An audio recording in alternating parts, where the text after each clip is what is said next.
Oh my gosh. What is this guy thinking? The world is getting crazier. People are acting more and more insane. The end of the world is tomorrow. Tomorrow. There's only one thing to do when the world is falling apart. Listen to Basil and Gonz as they discuss this week's news and events through the lens of Bible prophecy. You are listening to Canary Crime News Talk. You're listening to Canary Cry News Talk. Today is February 19th, 2021. This is episode 302. And today, Polytick Theatre. And I'm not the fifth element, but I am your best buddy, Basil. And this is Gonz. Welcome to the podcast where we praise Jesus while reporting the egregious with a well-rounded, biblically grounded take on world events. And I am trying not to be grumpy today. Oh, trying so hard. Why is that? Are you sad because Bitcoin has hit another all-time high of $55,000? It just really can't break that 56,000 barrier. So it's really sad bothering that there's me. So much Bitcoin. Yeah. Okay. Bitcoin's doing pretty well. My portfolio looks okay, and I hope people took our advice when not financial advice. We're not financial advisors, obviously, but we did tell people, hey, buy your Bitcoin when it was like 9,000, 10,000. So people who followed our lead are happy today, I guess. But okay. We'll see. So you said you're not going to tell us why you're so grumpy. Is this episode's game? Is it the trivia question? Trivia? Listeners and producers, they have to follow the clues throughout the broadcast to figure out why Gonz is so grumpy. Yeah, don't do that, because then people are going to be looking for things that aren't there. Just the vapor of my okay. Well, then I'll say this. Hey, everybody, definitely don't look for clues as to why Gonz is so grumpy. Whatever you do not look for the hidden cipher within today's episode. Don't do it, or else. Yeah. We bother people. There's somebody in the chat saying we need to get to the point. Get to the meat. Get to the meat. That person is going to be sorely the 3D fake meat. Sorely disappointed. Yeah. If they're looking for a point of this show. I think people have to realize that this is a time to hang out. You know? It's that short attention span. It's the goldfish attention span, especially on social media. You know, something comes up and, you better get the point in the first 10 seconds or else they keep scrolling. Yeah. On Instagram, I think they did a study. It's 1 second on Instagram. You have 1 second to keep people's attention or else they keep scrolling. That's not this. I don't think people realize how much people watching here probably understand this, but the psychological manipulation that has taken place to the degree where people are so eager to get their info in 3 or 4 seconds and digest all of it, which is impossible to do, by the way. You can't fully grasp something by just reading a headline or something. Yeah, well, I think that's kind of the point. If you look at the overall arc of the mind control, the conditioning of the public, you want a class of people to only have a 1 second attention span because they can be looking the truth right in the face that would change their entire paradigm of how they view power and government and structure and deception. They could look right at it. But if they miss it for 1 second, they just keep moving on. Got to see what the next little thing is. It's a wonderful control mechanism.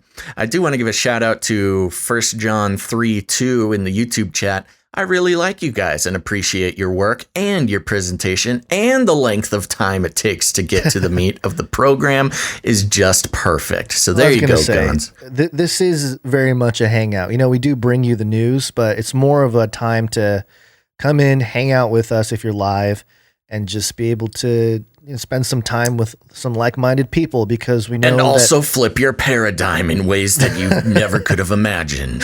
Sure. But most of the sentiment we've gotten over the near 10 years we've been doing this is that I don't know anybody in my neighborhood or my community that's talking about this stuff, and certainly that's changed a little bit. But I think that's the idea here. Is we're here to just hang out with you guys and make you feel like you're not alone. It's definitely part of it. Definitely one big valuable part of it for sure. Yeah. Well, speaking of which, should we just get to the point already, Gons? Yeah, this is one of the big points here. Keep in mind that if you want more people to find the show, you need to do this. Like, subscribe, bell button, all. Like, subscribe, bell button, all. That's right. Thank you very much for hitting the like button early on. That's the key. We got to get those likes early, or else nothing happens. Sure. Okay, so time for a flippy update, Gons. Are you going to mention the silver thing real quick? Yeah, just Canary Cry Silver giveaway still going on this month. In order to participate and get a chance to win 1 troy ounce of fine silver, so generously provided by Erin Moffett on YouTube. Check her out. Go ahead and make a social media post on wherever you do social media. Hashtag it Canary Cry News Talk. Post a link to an episode and say something nice. And each time you do that will be 1 entry to win a silver coin this month. It's awesome. There you go. Very good. Okay. Flippy update. Do you want fries with that?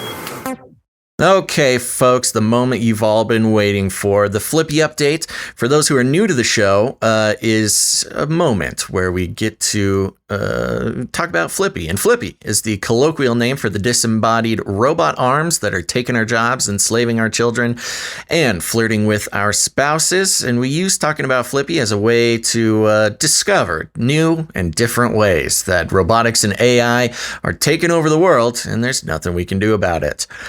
Big news, Gons. This is coming from CNBC.com. NASA lands Perseverance rover on the Mars surface, carrying the first helicopter for another planet. Hey. That's right. This was one of the big things that happened yesterday. And it takes so long for these rovers to get to Mars that we tend to forget about them. I mean, this one launched a few years ago, I believe, if I'm not incorrect. But anyways. No, I thought it was 7 months. Oh, I heard 7 months to get there. I don't know how long ago they launched it, but... Yeah, I don't know. Let's see if we can learn something here. The headline, or the article reads, NASA successfully landed its 5th robotic rover, Perseverance, on the surface of Mars on Thursday after its 6-month voyage from Earth. Touchdown confirmed, NASA's Jet Propulsion Laboratory Mission Control said at 3:55 p.m. Eastern Time.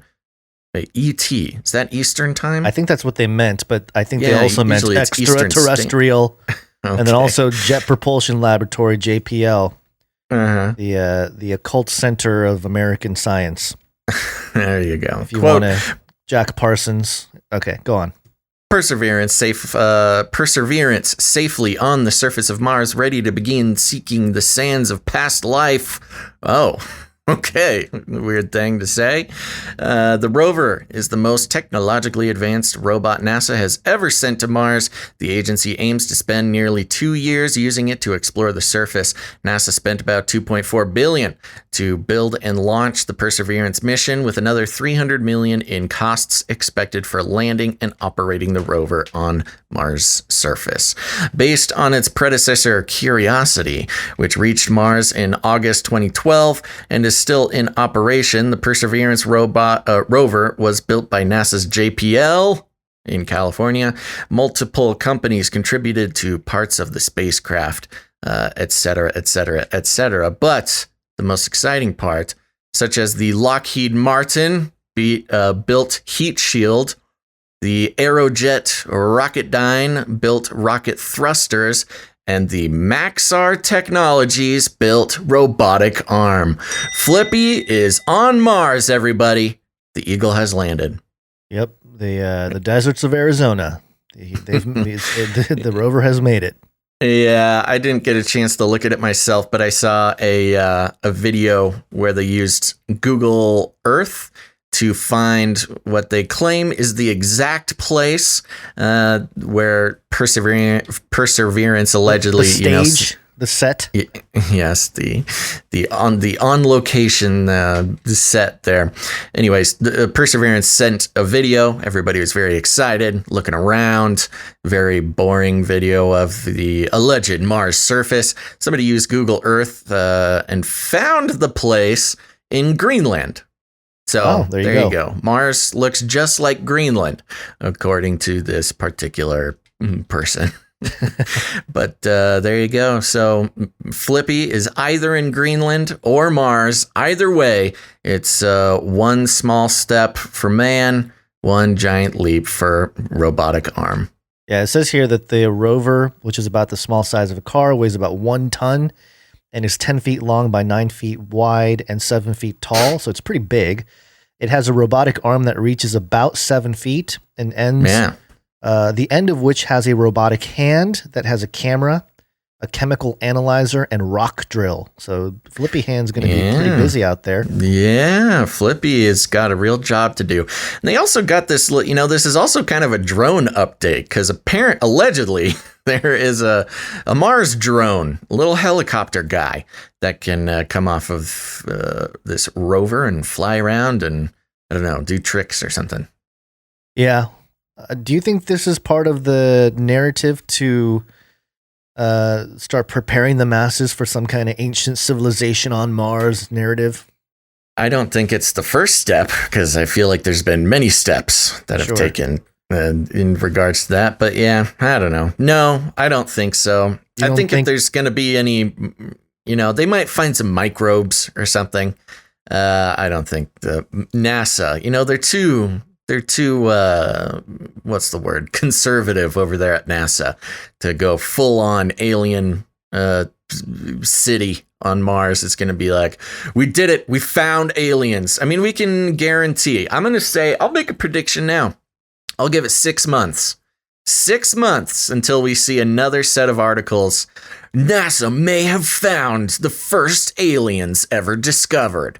And then it'll be some sort of like bacteria remnant that they found under, 50 feet of Martian rock. Some fossilized feces.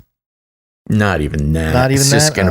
It's just gonna be like, oh, we found a piece of a bacteria. Yeah, aliens. It shows a picture of the landing site here, and then it's got the Phoenix in sight. Phoenicia. Yeah, getting interesting there. And then it says the rover has the names of 10.9 million people stenciled into 3 silicon chips on the rover with the words "Explore as one" written in Morse code. Yeah, not hive-mindy whatsoever. Mars rover Perseverance. So it's curious, then it's going to persevere, and then what's next? What do you destroy? Conquer. It'll be a rover that just has a nuclear warhead on it, and they're like, oh, we found the aliens, the bacteria. We found an alien bacteria. It's very hostile. It's expressed desires to destroy all humanity, and so we must blow up Mars. They don't deserve life on Mars. Okay, well, there you go. Good job, Flippy. You're expanding into different dimensions, it appears. All right, should we talk about some politics? Poly. It's Latin for many. Tick. They'll suck your blood. They'll suck Politics. your blood. Epstein didn't kill himself. Yeah, we have a Ghislaine Maxwell update here. This is dailymail.co.uk. Is it Ghislaine or Ghislaine? I don't know. Ghislaine Maxwell admitted Jeffrey Epstein did have tapes of Trump and Clinton after she was tricked by 60 Minutes producer in 2016, quote, but refused to help locate them because she wanted Hillary to win. Ah, what a classic storyline. Yep. It says here, Ghislaine Maxwell appeared to admit Jeffrey Epstein was taping his famous friends, including Donald Trump and the Clintons, during a 2016 meeting with former CBS producer Ira Rosen, a new book reveals. The British socialite who was accused of procuring underage girls for the billionaire pedophile reportedly told Rosen she didn't know where such recordings were after the Emmy-winning producer asked her to hand over footage of Trump. Hand it over, Ghislaine. The conversation took place ahead of the 2016 U.S. presidential election, and Maxwell, who supported Hillary at the time, refused to help, saying, quote, "If you got the tapes on Trump, you have to do Bill Clinton." The anecdote is included in Rosen's new book, Ticking Clock, Behind the Scenes at 60 Minutes, releasing Tuesday. This is a book PR stunt, I would say, in which she dishes about his time working at the investigative show. The book sheds new light on reported claims that Epstein had secretly recorded his celebrity friends having sex with women and underage girls at his home and then used the footage to blackmail them. Two of Epstein's victims, Maria Farmer and Virginia Roberts Guffrey, have previously claimed that they saw a room full of CCTV monitors in a room at his $65 million mansion in New York, with some cameras installed in the bathrooms. In his memoir, Rosen reveals he arranged a meeting with Maxwell in early 2016 and, acting on hunch that tapes existed, tricked her into confirming they did. "I want the tapes. I know he," Epstein, "was videotaping everyone, and I want the tapes of Trump with the girls," Rosen told her.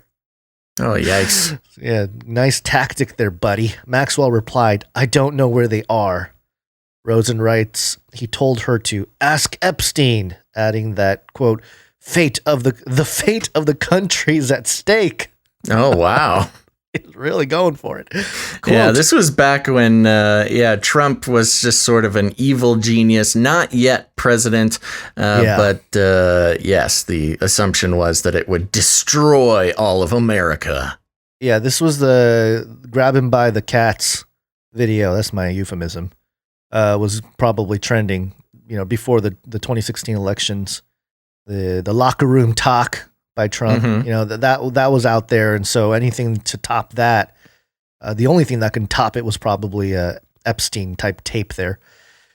This is Rosen continuing on here, pushing the FUD. "Trump could be elected president, and how would you feel if those tapes emerged after he was in office?" Rosen asked Maxwell. "She gave me a stern look and pointed a finger in my face. She said, 'I am the daughter of a press baron. I know the way you people think. If you do one side, you must do the other. If you get the tapes on Trump, you have to do Clinton.' Rosen replied, 'I will. I will go wherever the story goes.'" Whoa. I don't remember seeing this. Have you seen this 60 Minutes thing from 2016? Are they saying that this is actually on air, or is this like behind the scenes talk? Oh, I don't know. They were just saying it was a 60 Minutes thing. Yeah, So- I think, and maybe if I missed it, I think they're saying this is like the behind the scenes conversation that Rosen had with Oh, I see. And Maxwell. it's told in this book that we all have to go by. his arrangement. Yeah, maybe, I don't know. Maybe it was recorded. Okay. And then it goes on here. According to Maxwell, however, Epstein allegedly never told her of the whereabouts of the tapes, Rosen writes. Maxwell, quote, "Maxwell didn't want Trump elected, but said that Hillary Clinton was comfortably ahead and there was no need for the story to come out. Besides, she said, Epstein never shared with her the location of the tapes. Flight logs have revealed that Bill Clinton took at least 26 flights on Epstein's private jet known as the Lolita Express. Everybody knows about that. Reports have claimed that Clinton also went to Epstein Island in the Caribbean, but he has denied this and always claimed he flew on the plane through his work at the Clinton Foundation. Right. Yada. Trump and Epstein were friends. We know that. There's like pictures of them hanging out at parties. At the end of the night, Rosen said he hailed Maxwell a taxi and she asked if he was going back to her place. Quote, "Get me the tapes and I'll go back to your place," he replied. This is Yikes. weird. What is going on here? But Maxwell gave him a kiss on the cheek and left. Okay. This is like I don't know, it's like a scene out of a really horrible movie. Rosen writes that he thinks that wealthy men in Palm Beach invested with Epstein after being extorted with pictures from nights of debauchery. The encounter was his second meeting with Maxwell. Rosen writes that he also saw Maxwell at a book party at the Four Seasons Hotel in New York in 2014 after she met her future husband, Scott Borgerson, and that she had approached him wearing a, quote, "sexy red dress" and asked for a ride home. Quote, once she turned to me in the front seat with an offer, quote, if you come in and bleep me, I will tell you the secrets of my father, Maxwell said, Rosen writes. Maxwell was referring to Robert Maxwell, the disgraced British newspaper tycoon who was rumored to have been an Israeli intelligence agent and I think that's confirmed. It's not a rumor. So is he writing about a near romantic encounter that he had with it's almost Maxwell? It's almost like he's talking about I'm trying to understand what the through line of this whole thing is. I'm not sure if I do. It's almost like he's saying, like, look how I'm elite, but not that kind of elite. I came close. I rubbed shoulders. Oh, he's trying to people. make a point that he's not in the bad guy team or something. This could be a PR move for him. We'll see. It'd be interesting to see. There might be something in the works that he's trying to get ahead of. Yeah. Then Maxwell was referring to Robert Maxwell, the disgraced British newspaper tycoon who was rumored to have been an Israeli intelligence agent and died under mysterious circumstances on his yacht in the Canary Islands in 1991. Ew, I know, yacht. Canary Islands there. We need to just buy that place and just call it our commune, We should do that. Good luck. Yeah, I know, it's not going to happen. I think Oprah has an island over there too. Oh no. Can't we call Oprah and can't she be like, you get an island, you get an island? Yeah, she's probably watching the show. Oprah, just to go ahead and buy all the islands for us. Help us out. Yeah. I'm sure you got some of the Oprah, famous Canary Cry fan. Yeah, you got some of the big corn there. Spread it around. All nice. right. Quote, I was stunned and speechless, my mind racing. I was not about to sleep with her, but the reporter in me still wondered if her information would make a good 60 Minutes piece, he added. Always on, always working. Rosen said he told Maxwell, quote, what a great offer, but I left my dog home alone and I really need to get back to her. Oh, the classic dog at home trick. It was a lame excuse and she knew it. She smiled weakly and said goodnight. Among those who have claimed that there were secret recordings of Epstein's properties in David Boies, a lawyer who represents a number of his victims. He said that Britain's Prince Andrew, yada, yada, yada. I think the rest of it's more of some of the history of Ghislaine and what's going on with her. Mm-hmm. But yeah, so that's the claim. So this isn't really, so this isn't Ghislaine Maxwell claiming it. It is it's not one of her, she's not a, to use the expression, a singing canary in jail right now. This is all from some report from this guy that happened allegedly in 2016. So you're right. Yeah. Okay. So, well, yeah, I mean, it loses some of its, impact when you find out this is like a third. Well, hand. I mean, I don't think it's not really a big surprise, but those who have been following the Epstein story, which we've been doing for like 5 years or something, I mean, this is a longer saga than just his most recent incidences, and Maxwell's been a part of it the whole time. But yeah, so I don't think this is surprising that we know that there are tapes out there. That was kind of the whole thing. That was the whole Mossad operation. Right. The whole blackmail operation, the honeypot. Yeah. So, I mean, how's she doing in jail? Well, apparently, according to the New York Post here, Ghislaine Maxwell says she's losing her hair and was abused by guards behind bars. Not doing well, apparently. Not having a great time. Yeah, she's really there. It's so funny. Most of the stories that come out about Maxwell is her lawyer complaining about how bad jail is. It's like, yeah, no kidding. That's the whole point. I see. Yeah, New York Post. Ghislaine Maxwell says she's losing her hair and was abused by a guard behind bars. Ghislaine Maxwell was physically abused, by a jail guard during a pat down. Oh no. All pat downs are physical abuse, if you ask me. Yeah, true. During a pat down search and is, quote, withering to a shell behind bars. Guilt will do that to you. I think this is getting ahead of her showing up in public with a bald head, trying to get some sympathy. Yeah, The old sympathy baldness. The dropping Britney weight. Spears, the Britney Spears thing. Yeah, I hear you. Yeah, go ahead. Yeah, I don't know if that was necessarily. Yeah, she had her own little episode there. Dropping weight and losing her hair. An attorney for the accused madam, calling her a madam, said in court papers filed Tuesday. The letter to Judge Allison Nathan, Maxwell's attorney, complained about conditions she faces at the Metropolitan Detention Center in Brooklyn, including sleep deprivation, inedible food, and alleged abuse by a jail guard.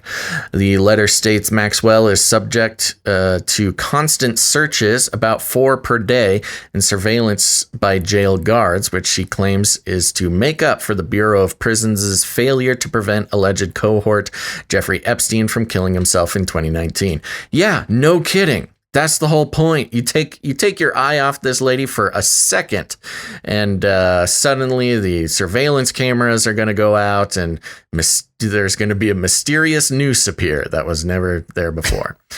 So, yeah, there we go. I don't know if there's much else. Miss Maxwell continues to be at the mercy of a revolving group of security officers who are used to guarding hundreds of inmates, but now focus their undivided attention exclusively on one respectful, middle-aged female pretrial detainee, Maxwell's attorney, Bobby Sternham, wrote. Wow. There's a sentence in here that says Sternheim added in the note that Maxwell is awakened constantly during the night because guards flash a light at the ceiling of her isolation cell every 15 minutes. She's from sleeper? a certain class of people. Yeah, a light sleeper. They're not even shining it in her face. They're just shining it at the ceiling of her cell. I mean, I'd be troubled. This was interesting here.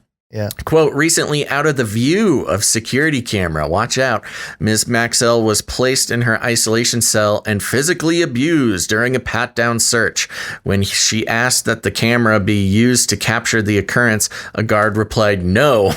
And Ms. Maxwell recoiled in pain. And when she said she would report the mistreatment, she was threatened with disciplinary action, Sternheim. You know, it's interesting how they're not saying exactly what this abuse is. You know, was it a punch? Was it a slap? Was it, I don't know. Who knows? But they are, the prison guards aren't famous for being gentle during searches. Sure. And Miss Maxwell is used to having the cameras do all the work for her. You know, so go into camera view. Yeah, she's part of the whole... the whole video thing. Yes, so she's the honeypot. Honeypot. So yeah, to have it off camera, not comfortable with that apparently when it comes to her own situation. All right. Well, there you go. It goes on and on, but it's just about how mistreated she's being. Oh no. Let's see here. What you got? Something next? What's next? I do. Yes, it's a circle. It's a circle. This is a screenshot, and I'll read through it here. But I remember when you were really stoked about the militia forming in Minneapolis. When I don't know if I'd characterize it that way, but yes. You were stoked. You were so excited. You're like, this is how it should be. This was the community patrols. The community. No. Stop making me out to be some Antifa enthusiast. I was just, I was proud of the citizens for when the police were not responding. The citizens of Minneapolis had put together community patrols, right? Exercising their Second Amendment rights. Right. Well, this series of headlines tells the story of the situation in Minneapolis after all the race war stuff that happened last summer. And the headlines are from NPR. Well, I'll just read it. NPR. Minneapolis Council moves to... These are headlines. These are headlines. And you're reading a set of headlines. That tells a story, yes. NPR, Minneapolis, this is back in June of 2020. Minneapolis Council moves to defund police, establish holistic public safety force. I think that was... I don't know if you were on board with the holistic public safety force. Yeah, this was not the community patrols. This was their, get social workers to take the place of police, etc. Right.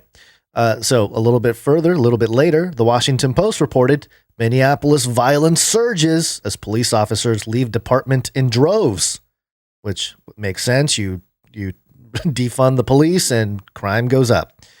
And then moving on, in September of 2020, Minneapolis City Council alarmed by surge in crime months after voting to defund the police. Yeah, of course. And then later on, NPR News, with violent crime on the rise in Minneapolis, City Council asks, "Where are the police?"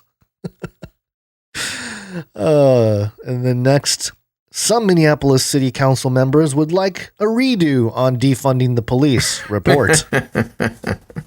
And then that takes us to February of 2021. Minneapolis to spend $6.4 million to recruit more police officers. Okay, so the 6 month there's a 6 month experiment about defunding the police, and it did not work out too well. Did not for go them. well.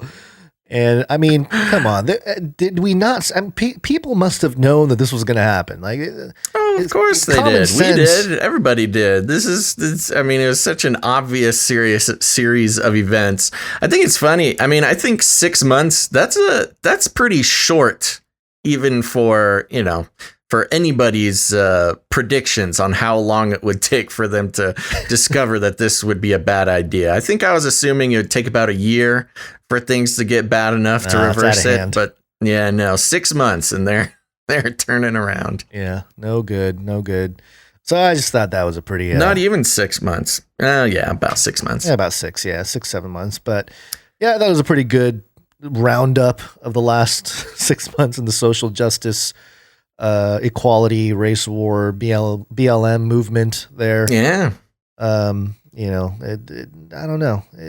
Did the people that were really pushing defund police, are they still at it? Because it's really died down. I haven't heard anything I don't know. about that. You don't hear, well, of course, since Biden takes the helm, you do not hear about any Black Lives Matter protests or anything like that still going on. They are still going on. There's really? huge. Yeah. Ever since, I mean, I think there's been a Black Lives Matter protest a few times a week ever since the inauguration. It's just the media isn't covering it anymore because you don't want to make Biden seem like the bad guy. Well, he doesn't need to be labeled the bad guy because he's a flip flopper. Got hairy legs. Got hairy legs.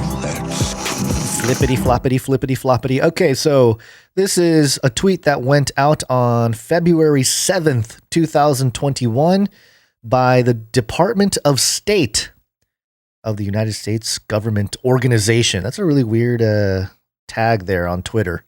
It's the State Department Twitter, and it says United States Government Organization. At POTUS Biden. And he actually, let me just play the video here. You can hear him say it himself about China. We'll also take on directly the challenges posed by our prosperity, security, and democratic values by our most serious competitor, China.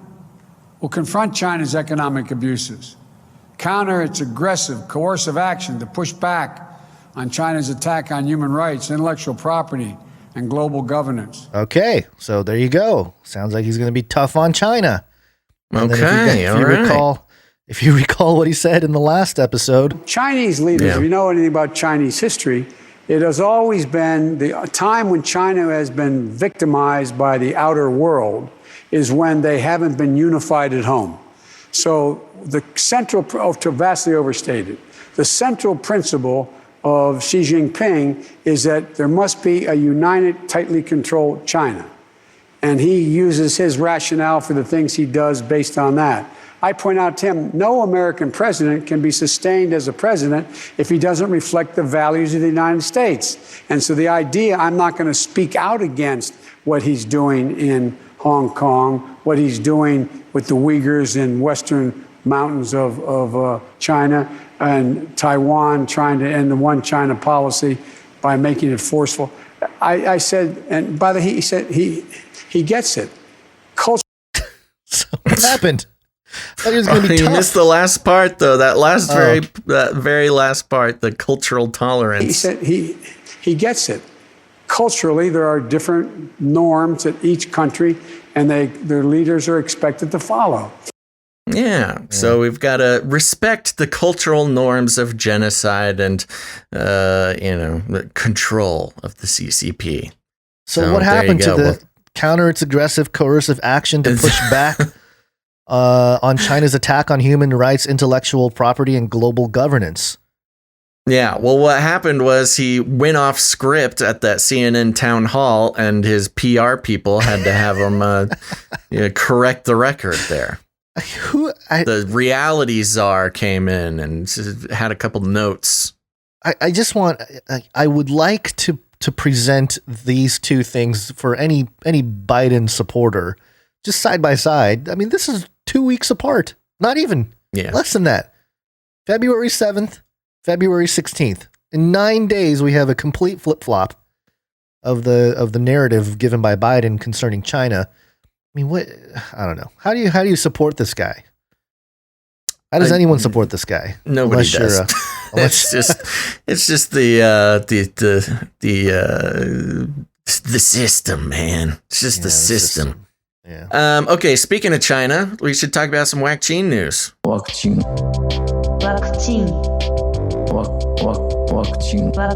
A pandemic special. And welcome to Chinese News. Woo! Okay, this is coming from ibtimes.sg. This is International Business Times. Wuhan lab to receive U.S. taxpayer funding to conduct bat research until 2024. Have we learned nothing? What is going on? The article reads, the Wuhan Institute of Virology is eligible to receive U.S. taxpayer funding to conduct animal research until January 2024. The National Institute of Health said. That's Fauci. The lab that is at the center of widespread speculation. Yeah, good for them. They called it speculation and not conspiracy theory. The lab that was at the center of widespread speculation that the deadly coronavirus entered the human population in China following an accidental lab leak. That's interesting. That is an incomplete sentence. The lab that is at the center of the widespread speculation that the deadly coronavirus entered the human population in China following an accidental lab leak. Period. Okay. Researchers at the lab were studying bat-based coronaviruses before the outbreak, research that was backed by $600,000 in U.S. taxpayer funds that were routed to the lab through EcoHealth Alliance, a non-governmental research group that focuses on emerging diseases caused by human and animal interactions. The president of EcoHealth Alliance, Peter Daszak, was the only American member of the World Health Organization delegation that investigated the origins of COVID-19 pandemic in China in January and this month. So this EcoHealth Alliance, Peter Daszak, was this the organization that sounds like a big fancy organization, but was based in England somewhere, and it was run out of some ramshackle office with boarded up windows, and there was only one employee named Peter Daszak, and that was it. And he's just responsible for funneling money to, quote unquote, health care research all over the world. I don't remember, but I do recall us reporting literally as soon as the whole lockdown happened last year, probably April of 2020, of the actual documents that showed the U.S. money or the U.S. the NIH. And the Wuhan lab working together and the money being flowing over since 2015, they'd been getting millions of dollars or something. Yeah. While the delegation is yet to release a report on its findings, Daszak said the White House should accept their conclusion that it was extremely unlikely the virus could have leaked from the Wuhan lab. I think last episode we mentioned this Daszak guy. He's the guy that went in there, and we basically said, or maybe a couple episodes ago, we said how he had to say that nothing, there was no evidence that it came from a lab so that he can leave the country. Remember, that was our theory. Right. Well, this was the delegation of scientists or whatever who were investigating the Wuhan theories. Was it the wet market? Was it where exactly did it come from? Right. The investigation that was held up for 10 months by the Chinese government. And then when the delegation actually got there, they were basically led around on a leash by the Chinese government to see what evidence they could be, again, handed by the Chinese government. They didn't there's the investigating that's more of a that's a very, I don't know, colorful way to put what actually happened over there. So, some double speak. Anyways, yeah, Daszak also slammed U.S. intelligence last week after the State Department raised doubts over the transparency of Beijing's cooperation with the WHO delegation's investigation, as previously reported. Okay, good. So there you go. $3.4 million NIH grant to EcoHealth Alliance. In 2014, the U.S. National Institute of Allergy and Infectious Diseases, the part of the NIH headed by Dr. Anthony Fauci, awarded a $3.4 million grant to the New York-based EcoHealth Alliance. Okay, so this is in New York, which aims to research bat-based coronaviruses in China. Okay, right. So there was $3.4 million specifically given to the Wuhan lab, specifically to research bat-based coronaviruses in China. Just happened to be where the first cases of the new coronavirus came from. The grant was terminated by the NIH in April amid criticism over EcoHealth Alliance's relationship with the WIV, the Wuhan Institute of Virology. The NIH said in a letter the nonprofit's work in China did not align with, quote, program goals and agency priorities. In July, the NIH told EcoHealth Alliance that it would restore the grant if it met certain conditions, including one that required an outside team to inspect the Wuhan lab, as reported by the Wall Street Journal. So there you go. They needed to get a clear bill of health on this Wuhan lab, or else the money stops flowing. The money stops, yep. And just happens to be that this guy who is set to directly benefit from the Wuhan lab being, cleared, given the green light, was the one going over doing the investigation. Is there a conflict of interest there? Maybe a little bit? Nothing to see here, Gons. How dare you question the EcoHealth Alliance and their motives? They would never do anything to bring into question the sanctity of taxpayer dollars flowing into the Chinese government. Anyways, the WIV still has an active PHS-approved animal welfare assurance with the NIH Office of Laboratory Animal Welfare, which allows it to continue receiving U.S. taxpayer funds to conduct animal research. The WIV's foreign assurance was approved on January 9th, 2019, and is set to expire on January 31st, 2024. However, it is not yet known whether the Wuhan-based lab is currently receiving U.S. taxpayer funding directly or indirectly for research involving animals. Okay, so nothing to see here, Gons. We're just going to keep giving money to the lab that is suspected of creating and dispensing the coronavirus.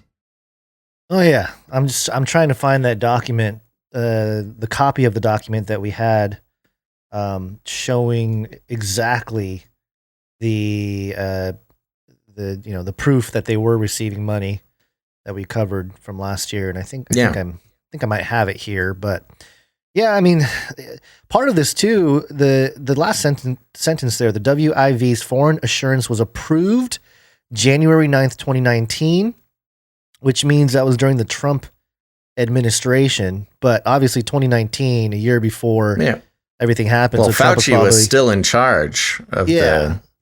It's just interesting how if it did come across Trump's desk, he was like, "Yeah, let's do it. experiment on the bats. I don't even know if this would come across his desk is the thing. Yeah, I don't even. But, I mean, maybe it did, maybe it didn't. But the president. That's why you have these other little institutions to make moves without having to run everything by the president. You should run every decision ever made should be run through the president, and then there were times early on that Trump was even. He was bringing up the fact that taxpayer dollars were going over to China and how wrong that was. So I don't know. That could have all been part of the act. But either way, yeah, Fauci's been funneling money over to this specific Wuhan Institute of Virology for at least 5 years. Yes. And I have the PDF here. It's a Nature article. And let's see. This is, Nature Medicine. A SARS-like cluster of circulating bat coronaviruses show potential for human emergence. And this was published in 2015 by Nature American. Talks about this synthetically re-derived and infectious full-length SCH014 recombinant virus and demonstrate robust viral replication. Our work suggests a potential risk of SARS-CoV reemergence from viruses currently circulating in bat populations. And then you go down, and I think there's a section here where it actually mentions the dollar amount. I just want to rehash this to show people that. Well, it also mentions here, specifically coming from the Wuhan Institute of Virology. Right, yeah. It mentions in the footnotes there, key laboratory of special pathogens and biosafety, Wuhan Institute of Virology. Yes, and here it is. It's acknowledgments down here. Research in this manuscript was supported by grants from the National Institute of Allergy and Infectious Diseases and the National Institute of Aging of the U.S. National Institute of Health, NIH, under awards. And it's got the code of the awards, the U198, blah, blah, blah. And then it says the National Natural, and by the National Natural Science Foundation of China Award, and the USAID EPT predict funding from Eco Health Alliance. So there it is. There it is. And then I thought there was a dollar amount listed here, but maybe there wasn't. Maybe it was a different article that had the actual, I think it was like 3 million or something and change that hadn't been mentioned. But anyway, yeah, these documents are out there. If you're willing to dig, it shows, before any of this hit the mainstream that this stuff was out there. But of course, we're just wild conspiracy theorists that don't know anything. There you go. It's incredible. They're going to continue to funnel taxpayer dollars into this WIV. Which, that makes me angry. As a tax-paying American, this should outrage everybody. Every American should be like, why can we at least just stop giving them money? That's why America loves to keep the coronavirus around. That's why other countries are less affected. Outside of Europe and the U.S., other countries are less affected. It's because they didn't pay for it. In America, when we pay for something, we like to keep it around for a while. It's just ridiculous to be like, oh, we're going to crash our economy, and hey, you're going to have to pay for that continued research to create Batman. This is why I'm grumpy, folks. This is why I'm grumpy. Well, I read these stories and I get very upset.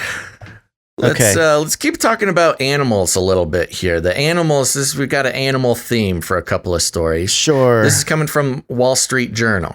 Yeah, I don't have the whole thing because I got a little paywall thing, but we can read a little bit here. I got it here. Hunt. Well, I don't want to read the whole thing anyway. Okay. Unless you want to. Unless you find something. Look for something towards the bottom that might be interesting, but I'll read the first couple paragraphs here.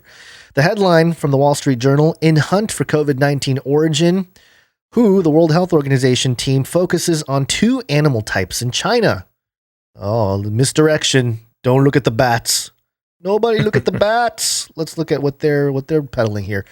World Health Organization investigators are honing their research for animals that could have spread the new coronavirus to humans, identifying 2 ferret badgers and rabbits that can carry the virus and were sold at a Chinese market where many early cases emerged.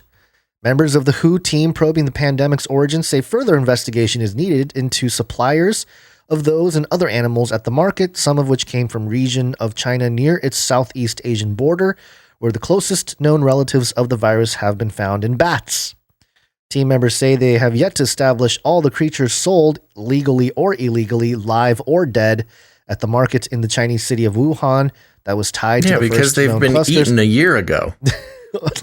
More than that, like 2 years ago. China's National Health Commission and Foreign Ministry declined to comment. Ooh, that's a surprise.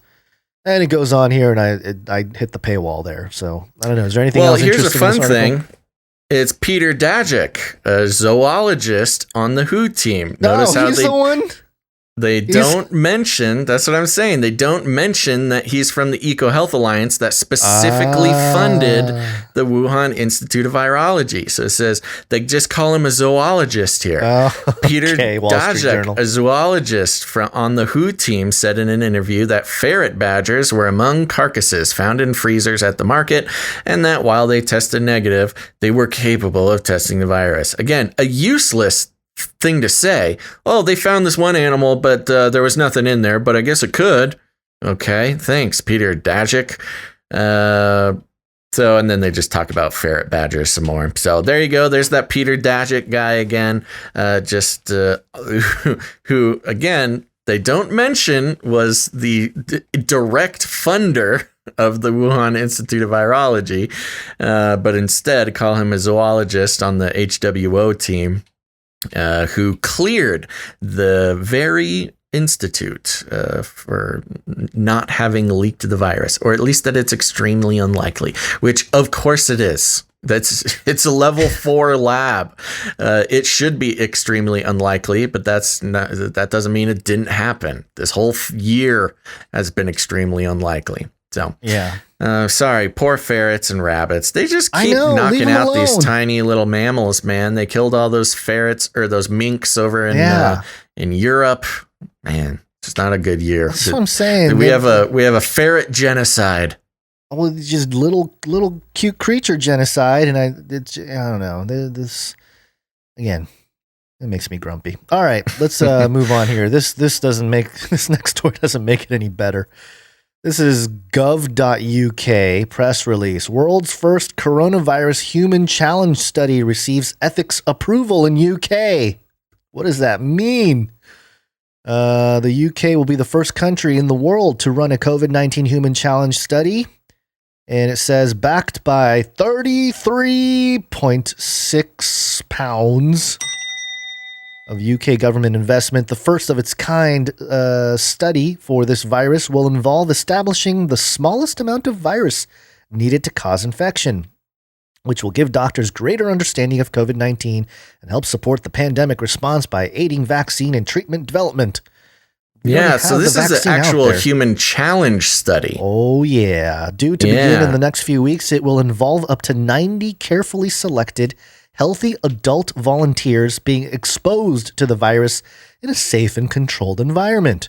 The safety of volunteers is paramount, which means this virus characterization study will initially use the version of the virus that has been circulating in the UK since March 2020 and has been shown to be of low risk in young, healthy adults.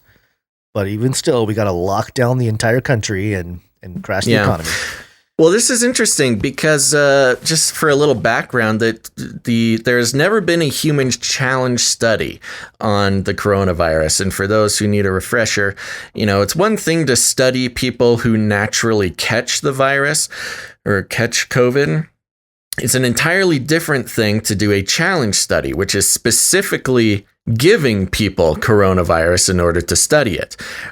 These challenge studies are obviously dangerous and have weird ethical concerns, especially when there's no cure for it, no cure or no therapeutics for it. And in fact, challenge studies, I don't know the laws in the UK, but in general, if there's no therapeutic or cure or some sort of way to respond to somebody having the coronavirus, which as of now is not widely being reported. Of course, over the year, we've seen things like hydroxychloroquine and remdesivir and one that starts with an I. It's escaping me right now. Ivermectin, things like that. or the Regeneron therapeutics, that have been banding about. But of course, if you talk about any of those things, you're a crazy conspiracy theorist, and just get the vaccine, citizen. But to do a challenge study with no ability to cure the people that you are purposefully infecting is seen to be really unethical. And so the fact that they're even starting these challenge studies suggests that they are fairly confident that they're able to cure these people. Well, not just cure, but it's not going to kill them. That they're not going to die. Yeah, sure. That too. Yeah. But I mean, there have been, so it's all of those things. Yeah. So the fact that challenge studies are even beginning should be a little hint to everybody that things are going to be fine. I know. Well, let's read a couple more paragraphs here to get an idea of what they're doing here. It says that medics and scientists will closely monitor the effect of the virus on volunteers and will be on hand to look after them 24 hours a day. Surveillance? Ever have a feeling of being watched? The researchers extra surveillance for joining the study. The researchers are also working very closely with the Royal Free Hospital in North Central London Adult Critical Care Network to ensure the study will not impact the NHS's ability to care for patients during the pandemic. The study will not begin without their go-ahead. Once this initial study has taken place, vaccine candidates, which have proven to be safe in clinical trials, could be given to small number of volunteers who are then exposed to the COVID-19 virus, helping to identify the most effective vaccines and accelerate their development. Researchers are encouraging people aged between 18 and 30 years old who are at the lowest risk of complications resulting from coronavirus to volunteer for this vital study. Volunteers will be compensated for their time they spend in the study. And Business Secretary Kwasi Kwarteng said, quote, researchers and scientists around the world have made incredible progress in understanding COVID-19 and developing critical vaccines to protect people. While there has been very positive progress in vaccine development, we want to find the best and most effective vaccine for use over the longer term. These human challenge studies will take place here in the UK and will help accelerate scientists' knowledge of how coronavirus affects people and could eventually further the rapid development of vaccine. It kind of goes on here, but, part of this, what do you think? Like you said, it's kind of like it's a test to find out. Their end game here is to see which vaccine is the most effective and which one they could pour more money into, but I can see this being a game show. They're probably going to make a documentary or something out of it. A news. What do they got? A BBC special or something going to come out of it? Just a good version of Survivor. Yeah, but Survivor COVID edition. COVID human challenge. Yeah, that's what they should really do, and then they could really get some momentum behind this kind of thing. But I don't know. It just seems, and they keep saying that we're in a pandemic. Has there ever been a situation where we are in a pandemic where they purposefully do a human challenge study in the past? Well, we haven't been in a real pandemic for 100 years, apparently. Apparently, yeah. I mean, even the way it's defined now is questionable, and I think that's what I'm trying to get at here is. Yeah, well, they had to change the definition of pandemic in order to 2010 to fit what's going on. I know. But I mean, think about that. Just logically, objectively looking at it, at any point in history, when there was a Black Plague, was there a group of scientists like, hey, we're going to give you Black Plague to see how we can better treat it? Like, no. Yeah, I don't know if there were a group of scientists back during the Black Plague. Yeah, but anyway, you get my point there. They're not going to have volunteers. I hear you. I mean, the point of this is, they must not be too afraid of coronavirus if they're purposefully giving it to people. Yeah. Especially, there's been, and these tests are for the vaccine. it's interesting why you would even need to do a challenge study of 90 people when apparently we've given vaccines out to tens of millions of people. And why even bother with the 90 in the challenge thing? You've got over 10 million people who are already in a challenge study. They just didn't sign the waiver. This is all part of how the government can continue to enforce its compliance mechanism, its iron fist on the people. And it's not. I don't feel like it's anything else other than that. Speaking of iron fist, should we see what the Pope is up to? This is from, speaking of vaccines, RT.com. Vatican says employees who refuse COVID-19 vaccine could lose their jobs. Oh, no. Pope. The Vatican has effectively made COVID-19 vaccination mandatory for its employees, warning those who decline to receive the shot that they could face dismissal. I think it's interesting how they say could face dismissal. They're not saying that you will be fired unless you get the vaccine. This is a great way for leadership to kind of pick and choose who they're going to allow to get the vaccine, or allow not to get the vaccine, rather. Yeah. And there's not much else to report. This is just a fun little headline. Yeah. It's no vax, no VAT. Yeah. All right, let's fly through a couple more of these stories here. This one is from NBCnews.com.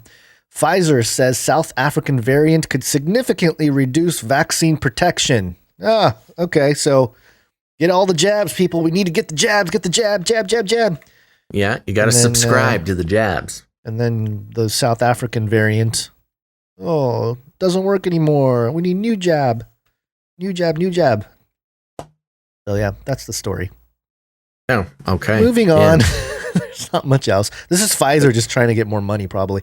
This is funny. I was talking to a neighbor, just lib Joe type neighbor, and he was so mad because he was like, I have a coworker and she invested in Lululemon before the pandemic, and her stock was flying. And who's buying Lululemon pants? I invested in Pfizer before everything. I hit it on the target, and my stock just keeps going down. He was like so mad.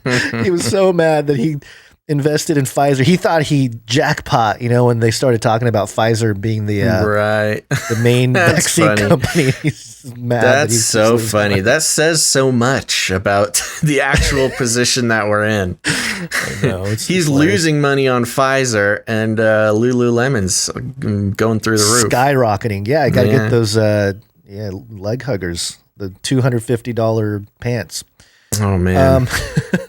Got to start a Kickstarter. Yeah, CNN.com, more than 130 countries still don't have a single COVID-19 vaccine, while 10 countries have already dispersed 75% of all vaccines. The UN says. This is like an inequality thing? Oh, yeah, the UN is really Where is just this making from? sure. CNN. Oh, of course. Okay. Of course. Yeah, so poor countries suppressed by rich countries is basically what they're getting at. This is interesting. This always comes up in the conversation of inequality as well, where, these poor countries aren't getting the vaccines. And of course, in a perfect world, according to CNN, everybody could get a vaccine for free. But these poorer countries are not having as big of a problem with COVID. That's one of the biggest mysteries of this whole thing.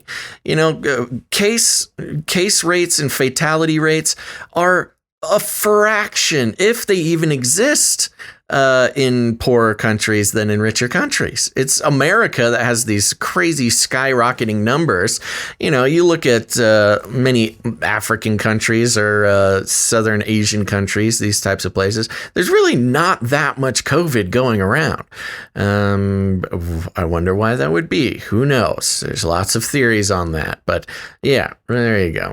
And of course, the countries who have the money to pay for it are going to This is another weird doublespeak thing, because this kind of connects to Bill Gates and his vaccines throughout the decades here. CNN saying it's so unfair that poorer countries are not getting these vaccines. Well, Bill Gates, when he's developing all his vaccines, he'll go to poorer countries to test his vaccines and give them to poor African kids or something. And when they end up killing kids, that's the sickest part of it, is he's going off to other countries where people aren't paying attention, giving these experimental vaccines that are hurting people. And then, whoops, that one didn't work. Okay, we're just going to shelve this one. And of course, CNN, you don't hear these other countries crying out for the vaccine. It's CNN. It's white, liberal, middle class, on behalf of the UN people. Yeah, on behalf of the UN, complaining for them. Well, sure, same thing. Yeah, same thing. And this is I'd imagine the 130 countries are like, yeah, we're good, we're fine. And then the UN is coming in. It's so unfair that you guys don't have the vaccines. It's the boogie monster. It's the not that inequality doesn't exist, but using it to get these weird agendas across and hurt people is not a great way to do it. Yeah, well, it's shaping society regardless. This is a good time to play my new ISO here. Again, I was watching X-Men Apocalypse, and I didn't realize that the Build Back Better propaganda was right there. The Apocalypse is a Build Back Better guy. Okay.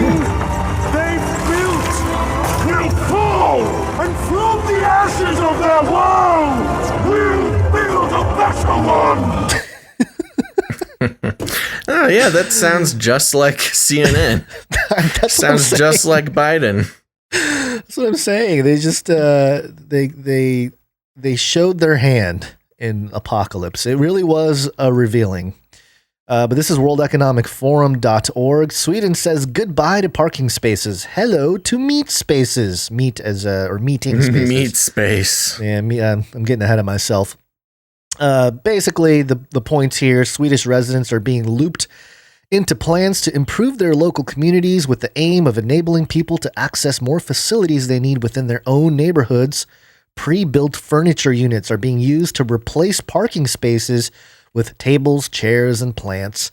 Under a similar idea in Paris, authorities are aiming to scrap 70,000 parking spaces as part of a drive to make the city greener. And what's ironic is, the greener concept includes a smart city and all these sensors and, Internet of Things and that kind of stuff, 5G.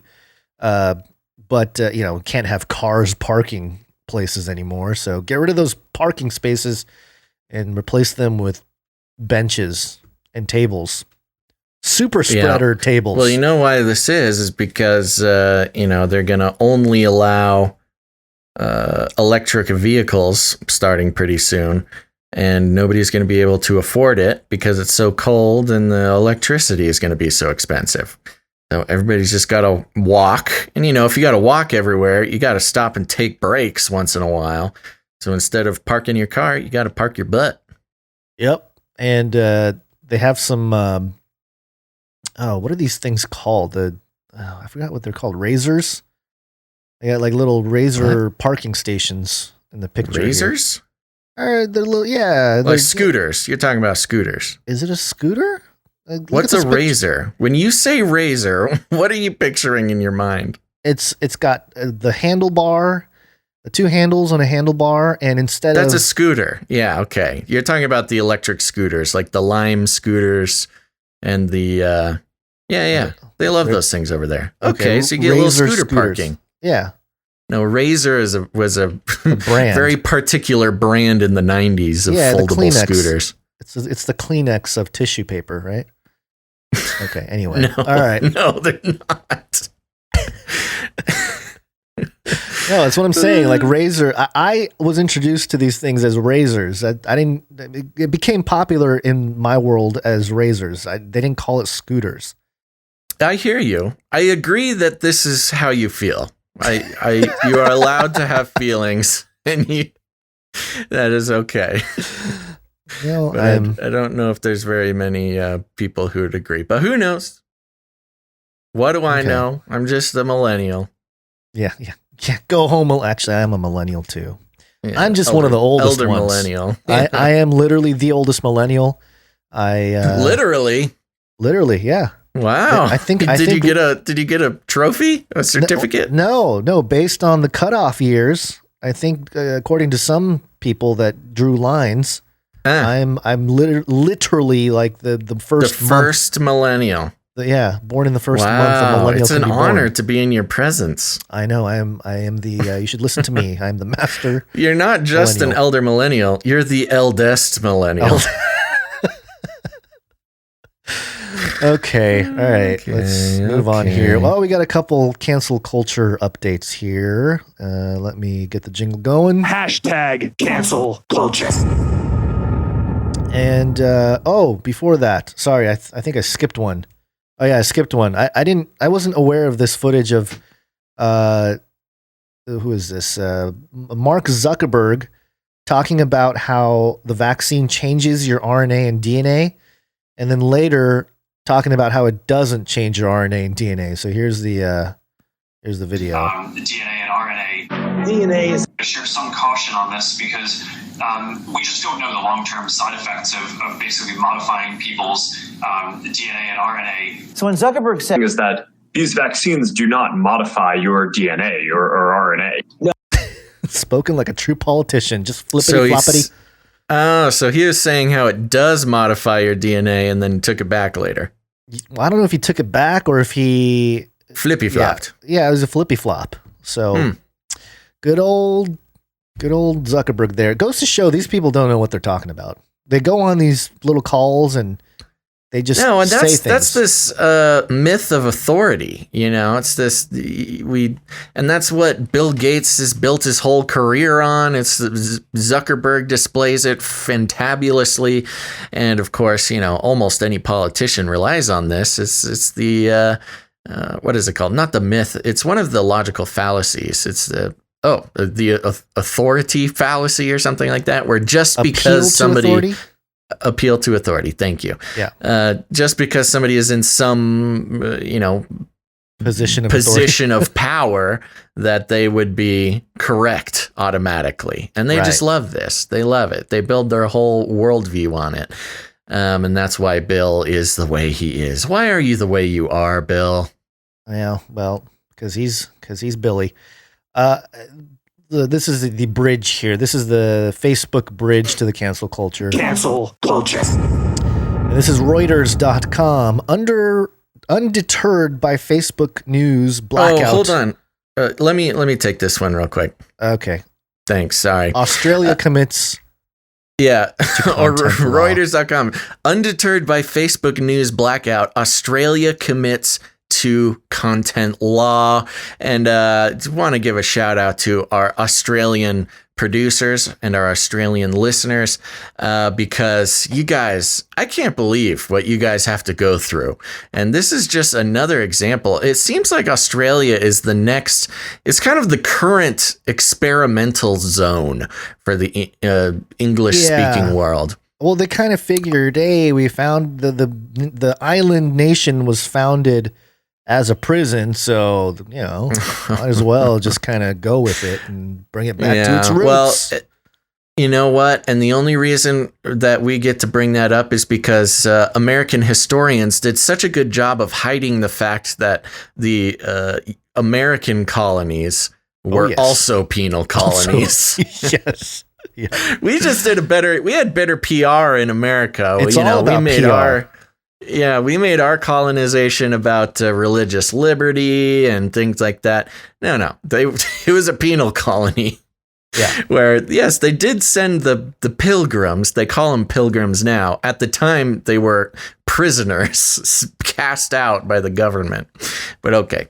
Australian Prime Minister Scott Morrison vowed on Friday to press ahead with laws to enforce Facebook Inc., to pay news outlets for content, saying he had received support from world leaders after the social media giant blacked out all media.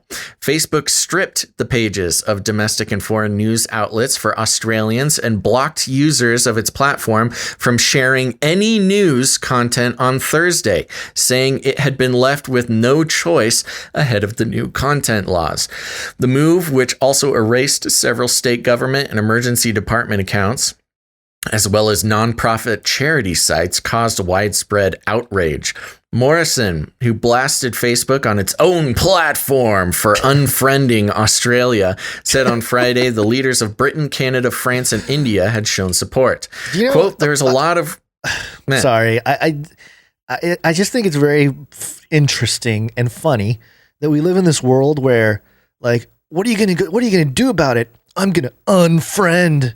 You know, like, I'm going to click this button so it turns gray or whatever. Like, that's, you know, it's just it's so stupid that we live in that world now. That's like powerful. Doing something. You're doing something powerful. Now. You unfollowed. Yes. Go ahead. Sorry. Well, you got to talk to all these Gen Zers in a language they understand. Sure. Quote, there's a lot of world interest in what Australia is doing, Morrison told reporters in Sydney. Quote, that is why I invite Facebook to constructively engage, because they know that Australia will do what Australia will do here is likely to be followed by many Western jurisdictions. Canadian Heritage Minister Stephen Guilbeault said late on Thursday his country would adopt the Australian approach as it crafts its own legislation in coming months.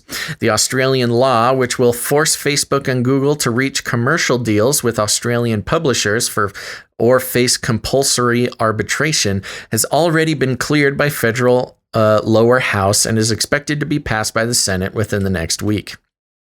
Australian Treasurer Josh Frydenberg said he had spoken to Facebook CEO Mark Zuckerberg for a second time following the news blackout. Quote, we talked through their remaining issues and agreed our respective teams would work through them immediately. We'll talk again over the weekend, Frydenberg said in a tweet. In its statement announcing the move in Australia, Facebook said the Australian law misunderstood its value to publishers.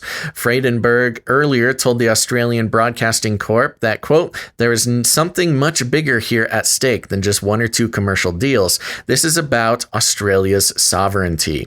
And keep that in mind. This is about Australia's sovereignty.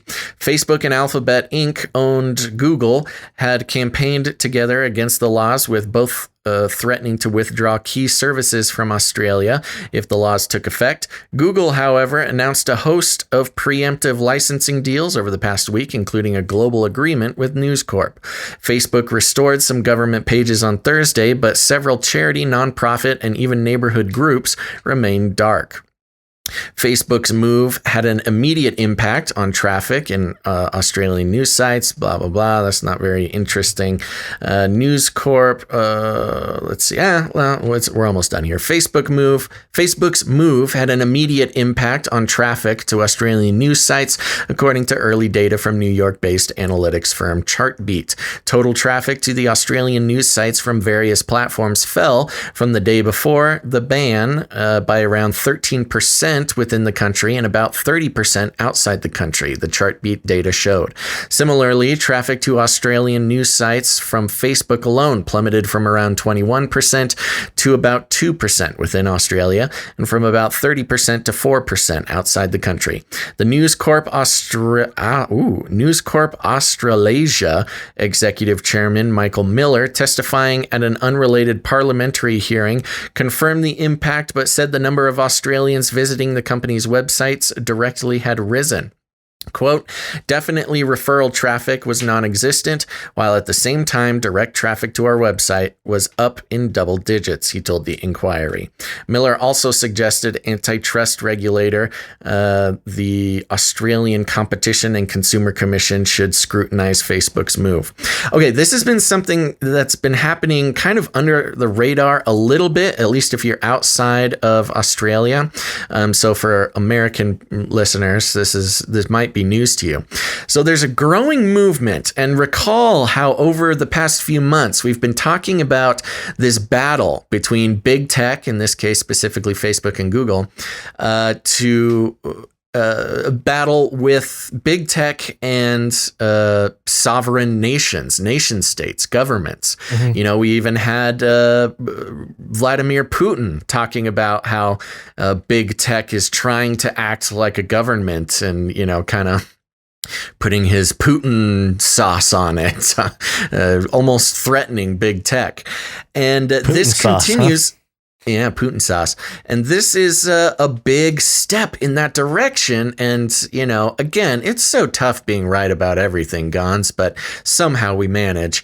This is another step in that war, another battle in that war, where Australia, being the first to pull the trigger, but there's plenty of other countries waiting in line to do the same, was going to force Facebook and Google to they kept calling them commercial deals in this article, but to simplify it, they wanted Facebook and Google to pay news sites, news organizations for permission to have their news posted by users on Facebook and Google services.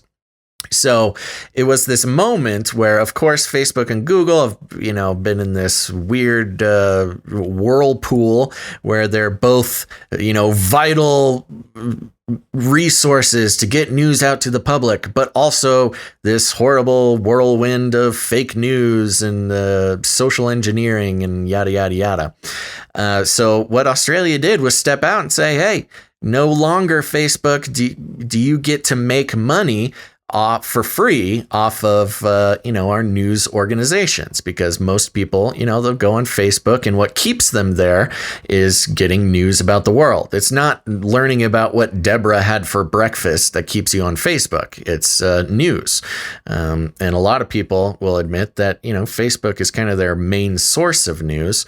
And that was traffic that Facebook is basically getting for free being generated by these news sites. So Australia and plenty other nations are saying, hey, Facebook, if you're going to benefit off of our country's news reports, you got to pay our news people. You know, it's a little bit of a nationalistic step, which is kind of ironic for a lot of these governments.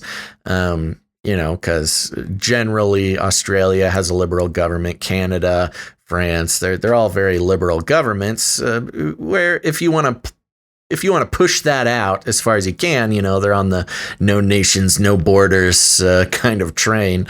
But in this case, it's sort of a nationalist move. Like, hey, Facebook, you weird big international conglomerate who bends the knee to no government, you're going to have to pay our country. You're going to have to pay our people in order to allow news to be on your site. And the battle continues because Facebook Facebook, you know, Zuckerberg, he just likes to rage quit. That's his thing. Gamers out there and young people, you know the term rage quit. It's when you're playing an online game with somebody and they just beat you so bad that you get angry and quit the game.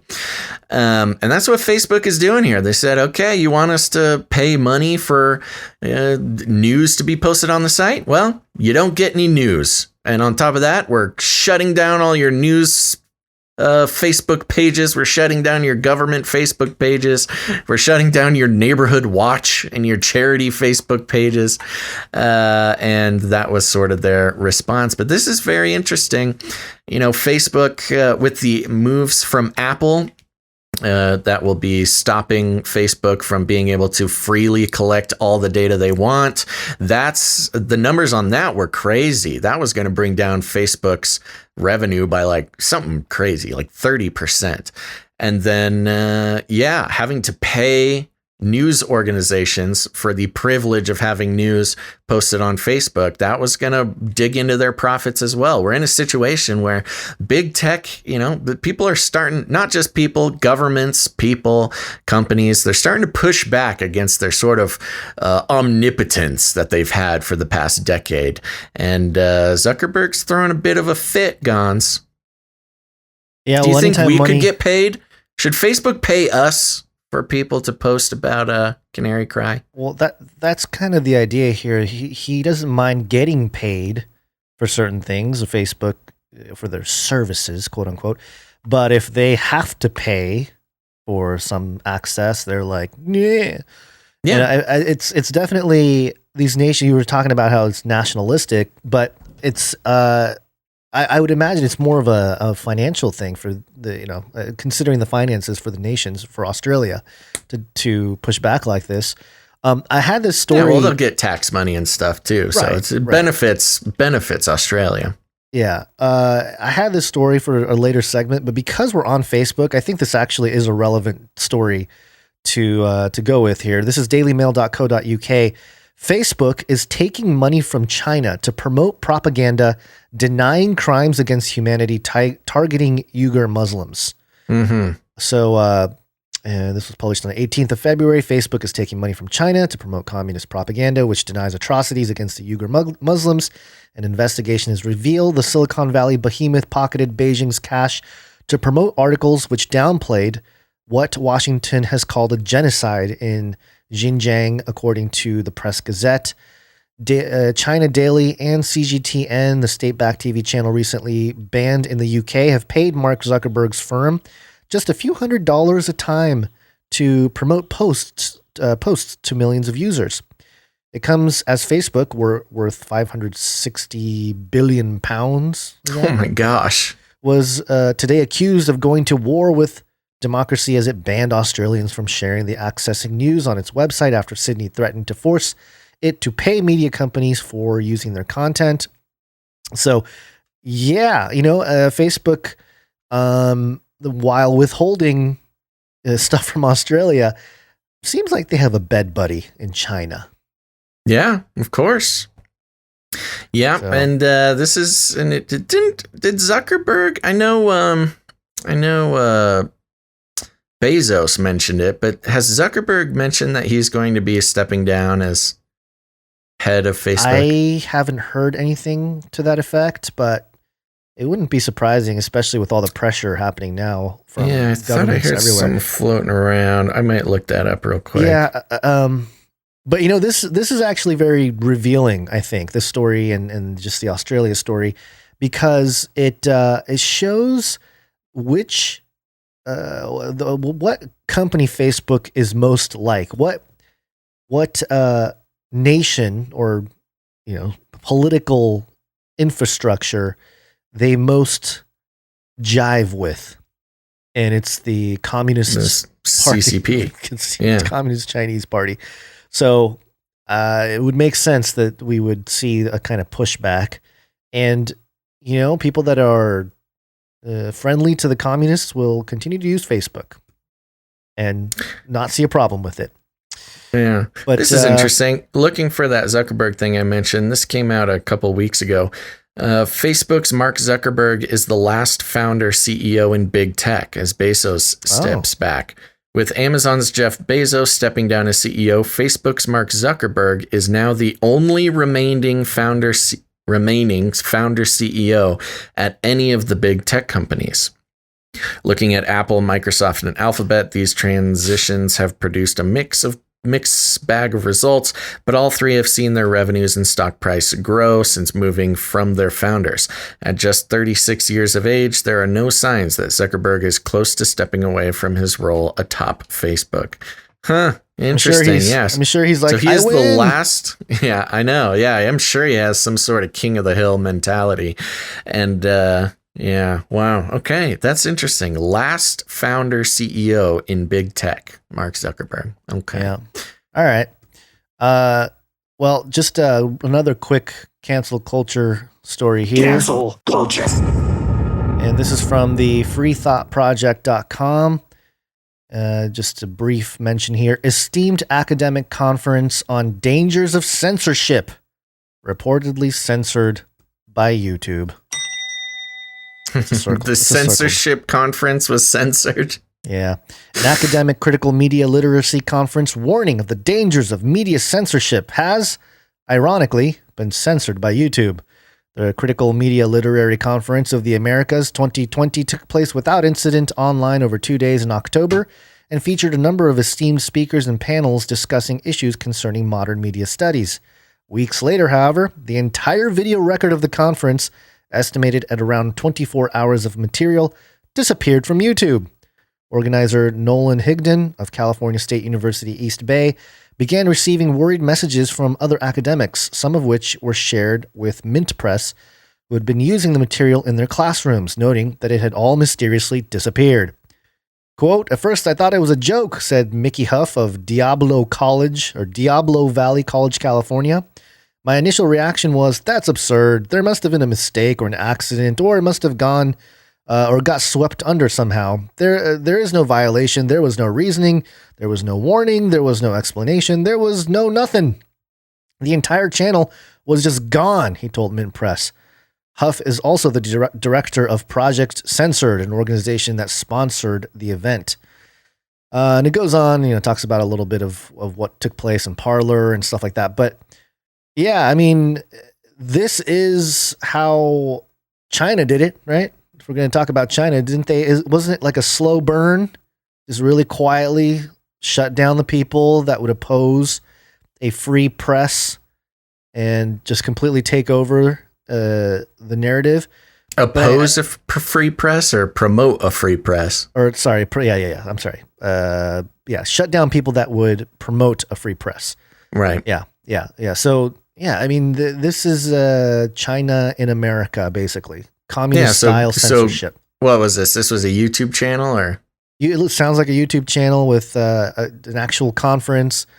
And I am hoping, if this was being taught at a college, even though it was Diablo Valley College and Devil Valley College, if this type of information was being used in the classroom, I would hope those kids are like, oh, wow, this is serious. Like, they censored the censorship conference. It's an object lesson. It is. Yeah. But I think what they're hoping for is, less work, less homework. It's probably what they're thinking. Let's burn some other books. But, the irony is not lost. It's all a circle. Everything just moves in circles. Let's talk about food. Ooh, food. I am getting a little bit hungry. So yeah, I know. We might need to take a lunch break. I'm hungry. Good old. There we go. Good old. Thank you, fake Mr. meat. Magoo. So we heard last week that Bill Gates was saying that all rich countries need to move to 100% synthetic beef. And of course, didn't quite mention that he is a big investor in Beyond and Impossible, which is not synthetic beef, but meat alternatives. But along those lines, we got something from Bloomberg.com here. And have you seen on the Bloomberg site, they've got this panel that is just the ugliest bright lime green called Bloomberg Green. And they've got this little dashboard here of climate info. Have you seen this? I know. I'm just noticing it now that you pointed out. Yeah. Bishkek, Kyrgyzstan, most polluted air today in sensor range. They've got like live climate updates on Bloomberg. That's pretty interesting. Seems like they're trying to, I don't know, do some PR here or something. But let's check the Bloomberg Green. We got 64% carbon-free net power in the UK, most recent data. We are down 6.23% in today's Arctic ice area versus historic average. We've got 418.12264 parts per million CO2 in the atmosphere. We're all going to die. 69. What? We're all going to die. 69.9 billion renewable power investments worldwide in Q2 2020. Wow, okay. Bloomberg's got all the green stats here. But along those lines, we've got a headline: Fake meat goes beyond burgers with money for printing steaks. Yay! Woo! Here we go. Here's your. They print fake money, and now they want to print fake food. That's right. Here's Bill Gates' synthetic beef. Juicy sirloin steaks hot off a 3D printer are on the menu this year as the booming faux meat market bids to lure even die-hard carnivores. Israel's Redefined Meat Ltd is targeting steakhouses and other restaurants in Israel, Europe, and Asia with its 3D printed facsimiles of beef cuts. From filet to rump to brisket, the startup has just raised $29 million in funding to build a large-scale pilot factory and begin sales later this year, it said Tuesday. Quote, "We want to change the belief that delicious meat can only come from animals." There's that thing, that focus on flavor again. Don't worry, this is delicious meat. They don't say it's healthy or non-toxic or won't change your DNA or whatever. It's just delicious. Don't worry, citizens. Just enjoy the savory flavor. Chief Executive Officer Eshar Ben Shitrit said, quote, "We have all the building blocks in place to make this a reality. Alternative protein demand has boomed in recent years as environmental and health concerns drive consumers to products like faux burgers or nuggets. That's attracted venture capitalist investors and food giants from Nestle SA to McDonald's Corp. Although more needs to be done to improve the taste of products and lower prices." Really? Because maybe it doesn't taste more good. needs to be done to improve the taste and lower prices to compete with conventional meat. So I love it. Just over and over, they keep admitting it doesn't taste good, but don't worry, it'll get better.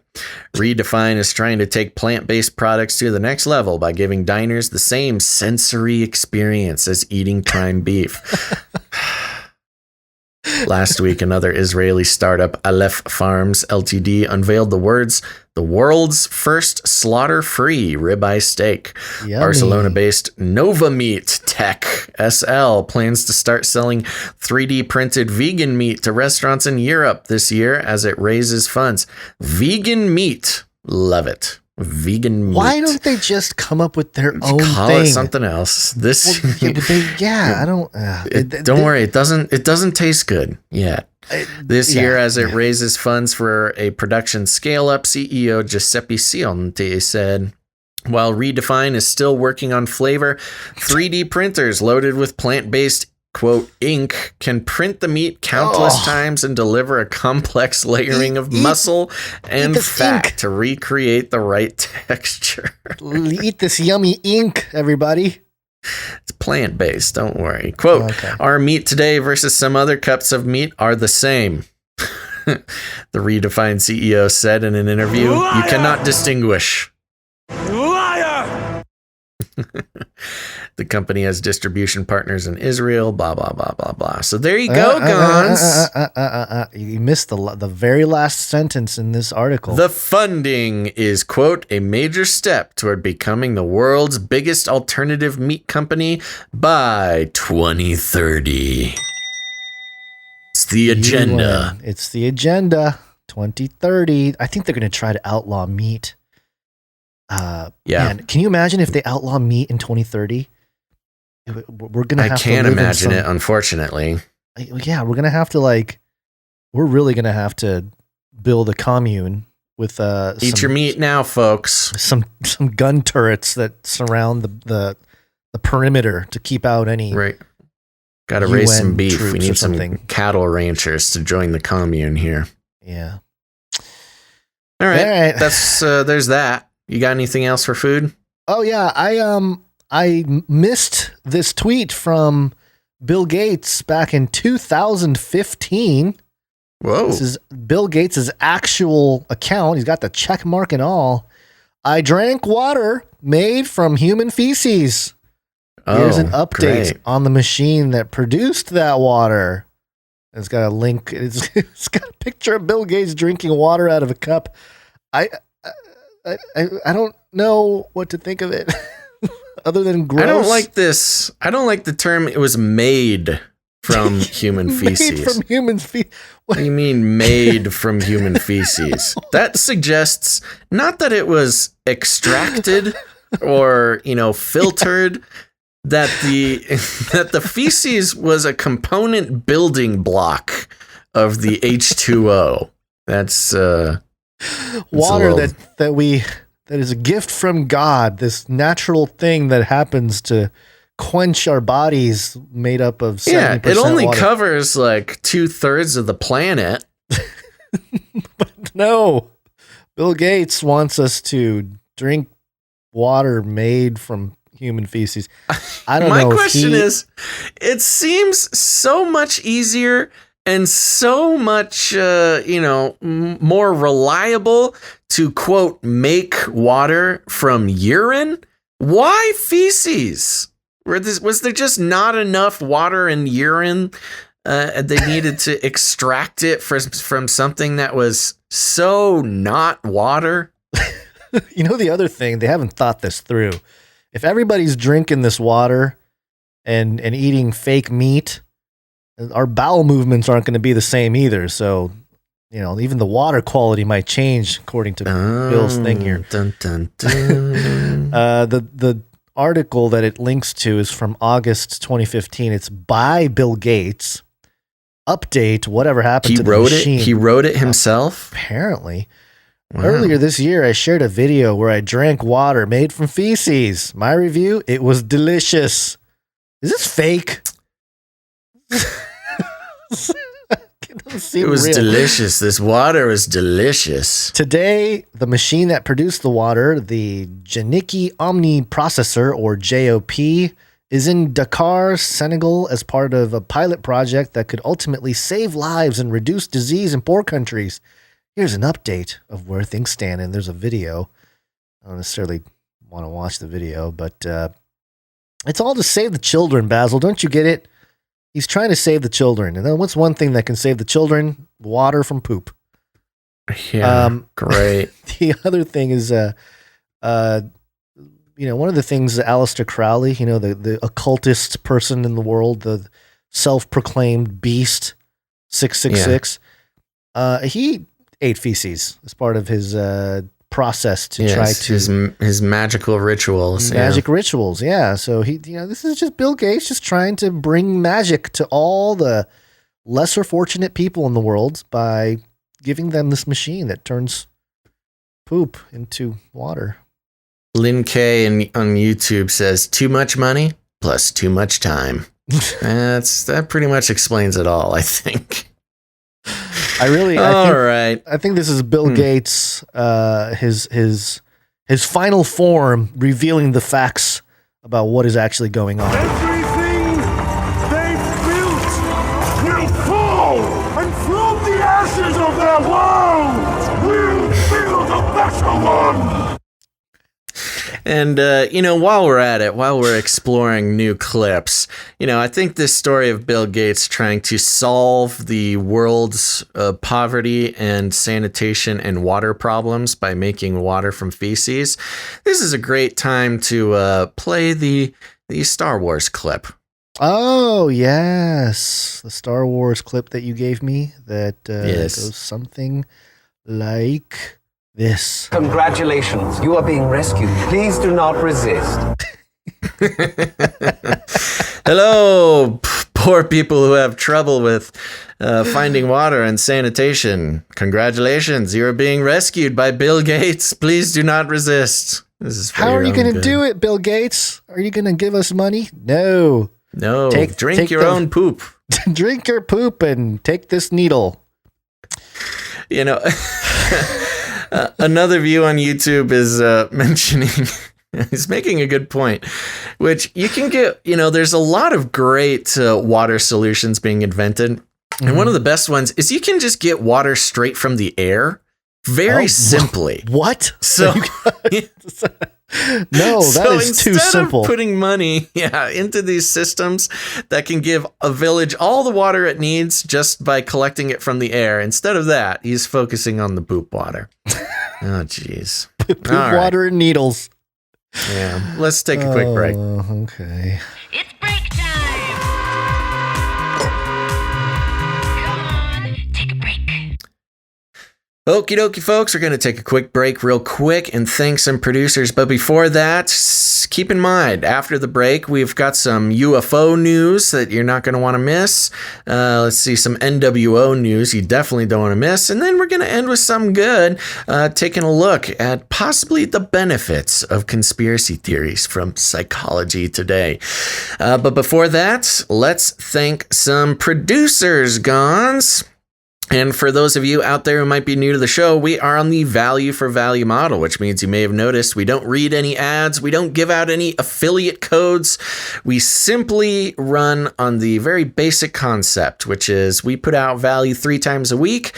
And if you get any value out of what we do, you are invited to put value back in. And that is the only way it works. And it may seem like some hippy-dippy commune nonsense to you, but to us, we realize that the advertising industry is, it's basically an industry based on brainwashing that has been the catalyst for such global problems as censorship.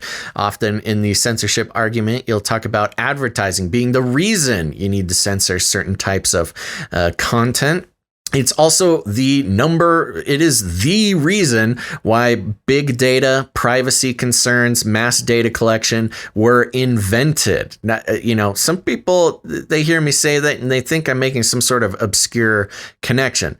It's not. The whole reason Facebook and other social media sites started practicing mass data collection was to sell the data to advertisers. So it just felt like if we were trying to advertise on our show that is explicitly against privacy concerns and big data, for us to advertise would seem just like a silly and wrong. So instead, we run on the value for value model, which, like I said before, we put out the value. We do the show 3 times a week. We try to do the best job we possibly can. That's our and goal. If you get any value out of what we do, you just put the value back in. It's that simple. It's not difficult at all. And you'll notice that major media platforms are starting to realize that this advertising thing is flawed, and they are through censorship and privacy actions being taken, they're losing money. And so they too are asking for a value for value system. CNBC, NBC, ABC, they're all, even HuffPost was asking for donations. But here's the difference. When you support Canary Cry News Talk, you're not just making a charitable donation to help out a couple of bum podcasters. No, you are becoming a producer of the show. And that's not just a cutesy name. Like in the real world, if you pay for a piece of media to be produced, you are a producer. Now, Gons, at the beginning of the show, we had exactly 0 producers for this show, and it was From financial producers. Traumatizing. Yes, financial producers. It was traumatizing. We thought, oh my gosh, it's finally happened. The system has finally broken down. And here we are. The people are telling us that they're done with the show. And we are gonna, sometimes we'll say something at the top of the show saying how producer segment's light, and we just didn't. But I will say we had a few heroes come in during the show to produce the show. And so everybody out there, we're gonna read you our new producers, and you must thank them. Well, we got to get a round of applause for all of them because they saved the show. So our first hero of the day. Well, first I'll say one way to support the show is at patreon.com/CCNT for Canary Cry News Talk. There, as of my last refresh, there were no producers on the Patreon. Let me just do a quick recheck, see if any heroes came in. No. But if you don't like Patreon, that's okay. A lot of people don't like Patreon. We support you. That's why we have canarycryradio.com/support. CanaryCryRadio.com/support. That's right. canarycryradio.com/support. That's a great place. You can come in, become a monthly producer. We thank all of our monthly producers for helping to lay a firm foundation for the show every month. And really, if it wasn't for the monthly producers, the beginning of this show would have been even more sad than it actually was.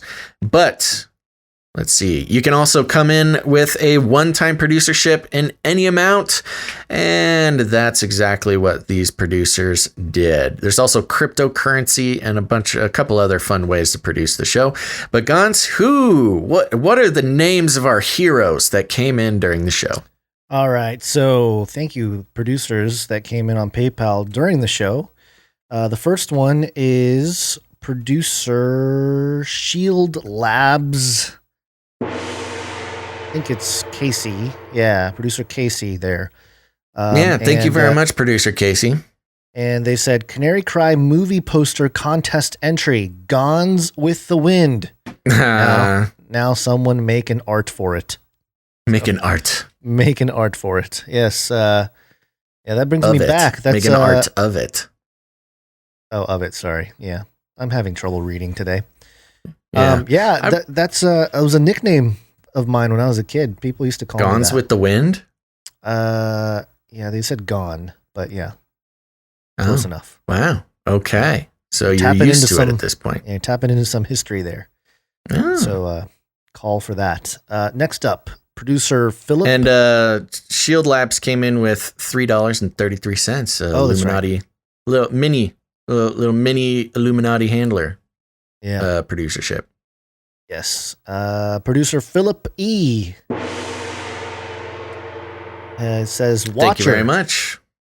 Watcher Philip E. God bless. So thank you for that. Yeah. Producer Philip E. Thank you very much. Watcher Philip E. And I think he's our executive producer. He's the executive producer for the show. Thank you very much. Next up, does that number mean anything to you? It seems like such a specific number. Well, no, it doesn't off the top of my head, but I don't know. Maybe there's something. Maybe it's not on our list of announced numbers.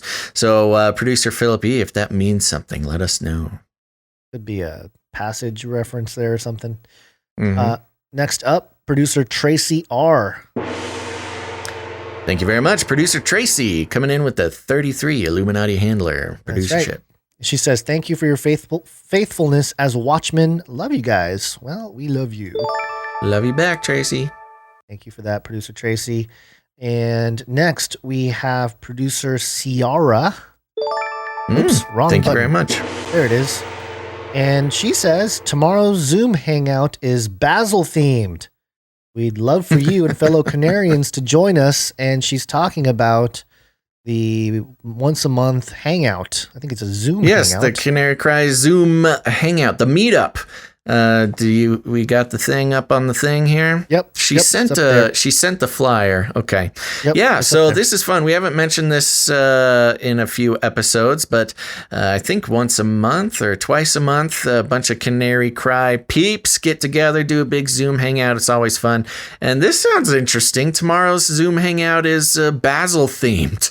So I don't know what that means. I'm imagining we'll see lots of big googly eyes, maybe some fashion, some Basil fashion. I don't know. That'll be interesting. What time is it tomorrow? It says 11 a.m. to 3 p.m. Pacific Standard Time. We've got the meeting ID here. Oopsies.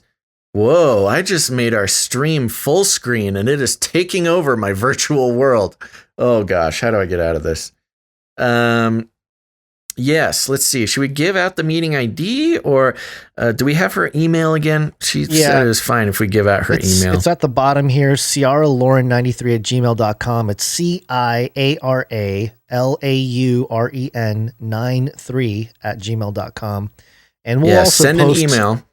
Yeah, we'll post this flyer in the episode show notes. So if you go to canarycrynewstalk.com, you will see this you'll see this flyer in the episode art. So Yeah, and this is great, and we're very thankful to producer Ciara for doing this. It's good to connect. You gotta do it. I mean, a lot of people are doing a lot of Zoom calls nowadays, working from home, but you might as well do one that you enjoy and connect with weirdos just like you. Thank you very much, producer Ciara, and I encourage as many people to group up like this as possible. And, we're coming into a time now where possibly in-person Canary Crime meetups are even possible. So we'll see. We'll see if those start popping up again. Are we going to socially distance? We're going to be in bubbles? No? Yes. Okay. Yes? Yeah, but not because the government tells us, just because it's fun to be in bubbles sometimes. Yeah, we're all bubble boys and bubble girls. Yeah. No, well, they got to be a protest. It's meetups are not allowed, but protests are allowed. Yes. So you got to do Canary Cry protests where you all get together and just hang out. BLM, Basil's Lives Matures. Yeah, there you go. All right, who's next? Last but not least, producer Sherry H. Thank you very much. I think it's Cherie. Thank you very much, Cherie. That's right, Cherie. I always mess that up.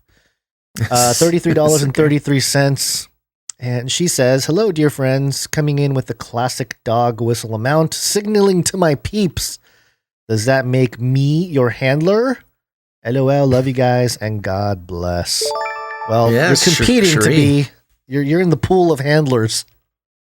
Of the yes, we've got many Illuminati handlers, and it's working out well. Thank you very much. Yes. And I do want to come in at the very last second, just rounding home base here, sliding into home. We have producer Charlie. Producer Charlie coming in. Charlie. Thank you very much, producer Charlie. We appreciate it. And you just made it as a producer of episode 302. So thank you very much. Yeehaw. I'm not seeing a note. Let me go check, see if a separate email came in. Nope. But thank you very much anyways. Yes. Very good. Oh my gosh.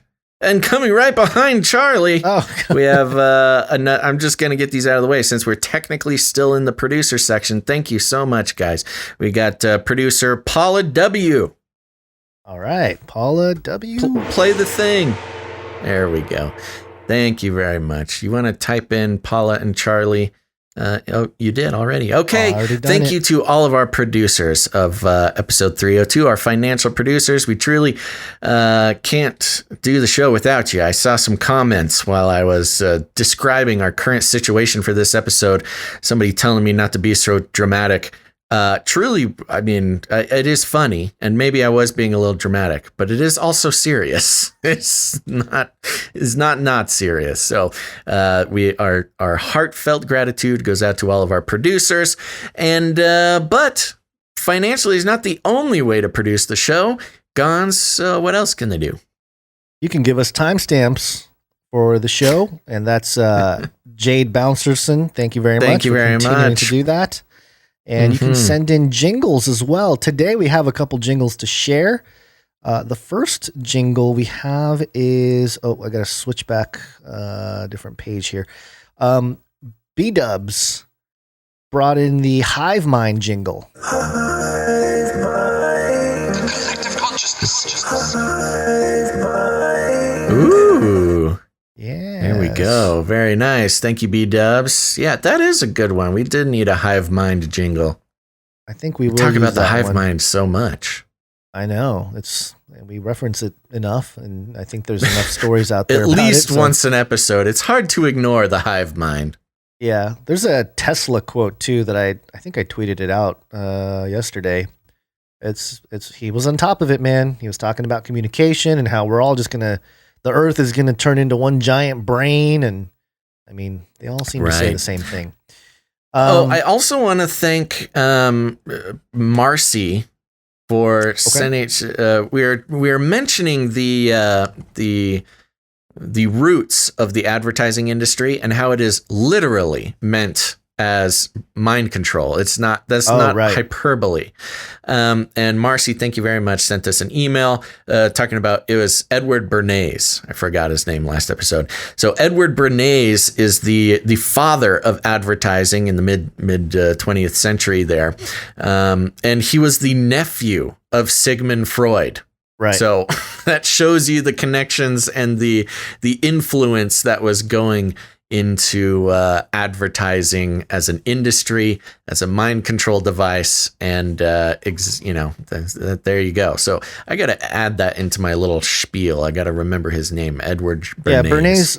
I quote Bernays all the time. He's an famous occultist too, right? Well, he talked a lot about how the people that actually control society, our ethics, our just everything, our motivations, right, are done by a very small group. He basically admitted to the puppet masters, that we're all controlled by men above us. Yeah. It's a very revealing. He's got a lot of revealing quotes that people reference often. So, yes, he's he's the father of propaganda. The value for value model is a direct assault on Edward Bernaysian culture war. Bernays is rolling in his grave. And they hear the value for value model. Yeah. Okay. Next up, we have. We wanted to thank producer Martin B. He's the one that did the now famous end of show mix song, the closer of our show. The People Zoo song that I think people have come to love. Yes. He gave us another one here. And also confused about, I do want to mention, people who are new to the show, they hear about they hear the People Zoo song and they're like, what is this show? People Zoo is referring to, was it Sophia or a different robot? No, this is the clip. I'll keep you warm and safe in my People Zoo. And it was a robot of I'm just totally blanking on the it was one of those major robots. No, it was a robot clone of a deceased author, like a really famous, I think Arthur C. Clarke maybe. Anyway, it was a deceased author that was kind of a futurist author, and they were interviewing him, or the robot. And right, it was an AI though. It wasn't a scripted like a real thing. It was an AI response. Yes. I'll keep you warm and safe in my People Zoo. That's what he said. And he made a song out of it, and it was a fantastic song. And he gave us another song. This one's called Guns. And it has to do with the Second Amendment. I'll play a few seconds here, but do listen for it at the end of the show to hear the whole thing. Ooh.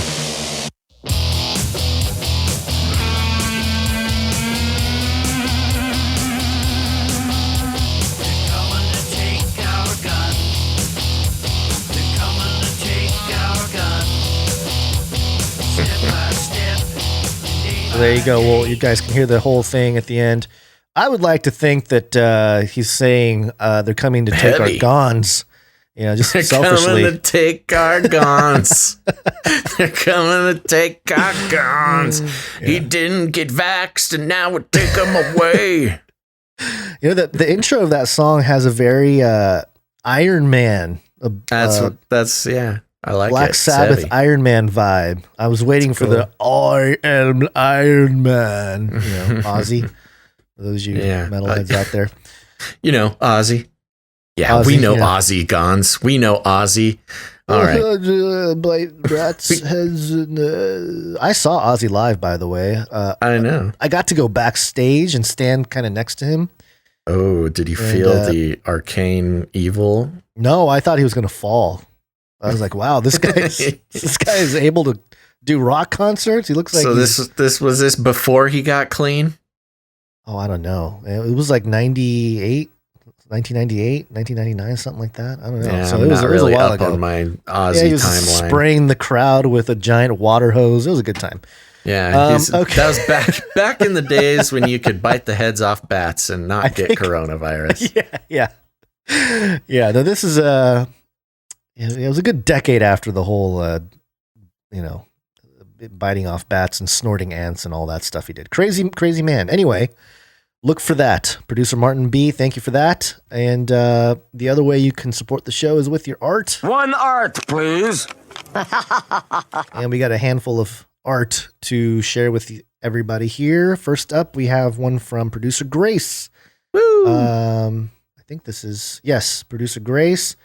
And she said, you can't refuse to bake a cake with Trump's face on it. Which, there it is. Yeah, this is regarding the California legislation that is adding political affiliation to discriminatory policies. Yes.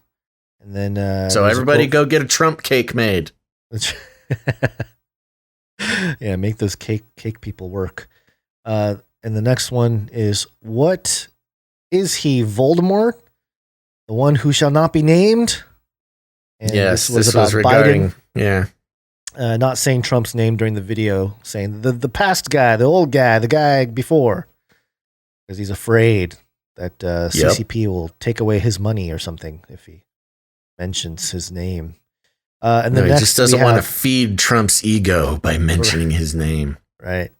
Which I think it would feed his ego even more if you care so much. You're thinking about him so much that you just hate him so much you just can't say his name. Arguably, that gives more power to the man than actually just flippantly saying his name like a normal person. I think it's an AI play. I think it's the algos, not letting the algos catch it. Yeah. That's a very interesting take. Huh. Yeah, I hadn't thought about that, but that makes total sense. I don't think Biden's smart enough to think of that. But no, I mean, you tell him it's for more petty reasons, but the powers that be are, the algo isn't able to necessarily discern like, he's talking about Trump. Yeah, sure. No, I get it. So, yeah. And the last quote here. Yeah, because synthetic foods have worked so well with the human biology so far. Yes, this is about that's a little sarcasm. I was gonna say you really played up the sarcasm on that reading. This was in regards to yeah, go ahead. On Bill Gates's comment about 100% synthetic beef, which seems to fit the show today as well. Yeah. But for those of you just listening, the quote is written on a piece of steak. So there you go. Just okay. Thank you very much, reference. Producer Grace. Producer Grace, keep it up. We love the quotes. Next up, we have a series of images that have been made by producer Mike B. This first one, it's Biden looking a little sad. Standing in the window of the White House, and it says, "Me after I searched Biden comforter and found official presidential bedding sets." You think that's real? I think so. I'm gonna do it right now. Biden. So referring to the CNN article by Chris. Oh, what's his name? I follow him on Twitter now. Yeah, shill something. Shill lizard. Shill lizard. Shills something like shill lizard. Yeah, who said one of the main points from Biden's CNN town hall was comforter in chief. Gross. Puke. Puke. Yeah. Yeah, let's see. Biden comforter. Let's do a quick search. Yeah, do a search on that. Let me pull up the article just to get the guy's name too, because I want to make sure we oh yeah, there definitely are excuse me. There definitely are Biden Biden comforters. But also the first article that shows up is from Chris Shill Lizard. Is that Oh, what's his name? Let's find it here. Hold on. It's something like that. It's pretty close to Shill Lizard. Yeah. I mean, that's the only thing I remember. That's what we dubbed him. Siliza? Chris Shill Lizard. Shillzilla, I think is what we're calling him. Shillzilla. Chris Shillzilla. Okay. Dang, we need to make a fake Twitter account called Chris Shillzilla. I have no idea what would go on it, but We can just be it could be a troll. We can be the troll, and we can pretend to be the CNN. Just take all the tweets that he tweets and put them into Shillzilla language. Yeah. Producer Mike B sent another one. This is the Terminator with a overlay of the screen of the robot. We talked about the Flippy. The cute Flippy. The cute Flippy. A wink. Oh, see, his body is Terminator's not so scary now. Yeah. He doesn't have the red eyes. Wow, Mike B is sending in a lot of stuff this episode. Oh, we've got another one of these. I Spy. No, riddles. it's the I don't know. It's not I Spy, but so he's called got it an I picture. Spy. He did? Okay, well we can call it that. I plus Juana. I wanna plus there's a milkshake. Shake. I wanna shake things up. I want to shake things up. I want to shake things up. There you go. Thank you very much. Very good. If you don't get that reference, you will in about 45 minutes. Yeah, maybe less. And then next up, we have one from producer Erin, and he had a note here. Let me try to pull it up. I forgot to put all the notes in there. This says, he just said Gon's inspired art. And it's the 1 Timothy 4, verse 1 and 3. It's got Bill Gates with a smug smile thing there, some fake meat in a petri dish, and the passage, "Now the Spirit speaketh expressly that in the latter times some shall depart from the faith, giving heed to seducing spirits and doctrines of devils," highlighted, "forbidding to marry and commanding to abstain from meats," highlighted, "which God hath created to be received with thanksgiving of them which believe and know the truth." Booyah. Yep. There you go. So thank you very much, producer Aaron. And last but not least, we have producer Allie coming in with it's Basil. Yes, this is great. This is, man, I just keep getting more pumped. I'm looking good. Got my tight t-shirt on. Got my humongous biceps.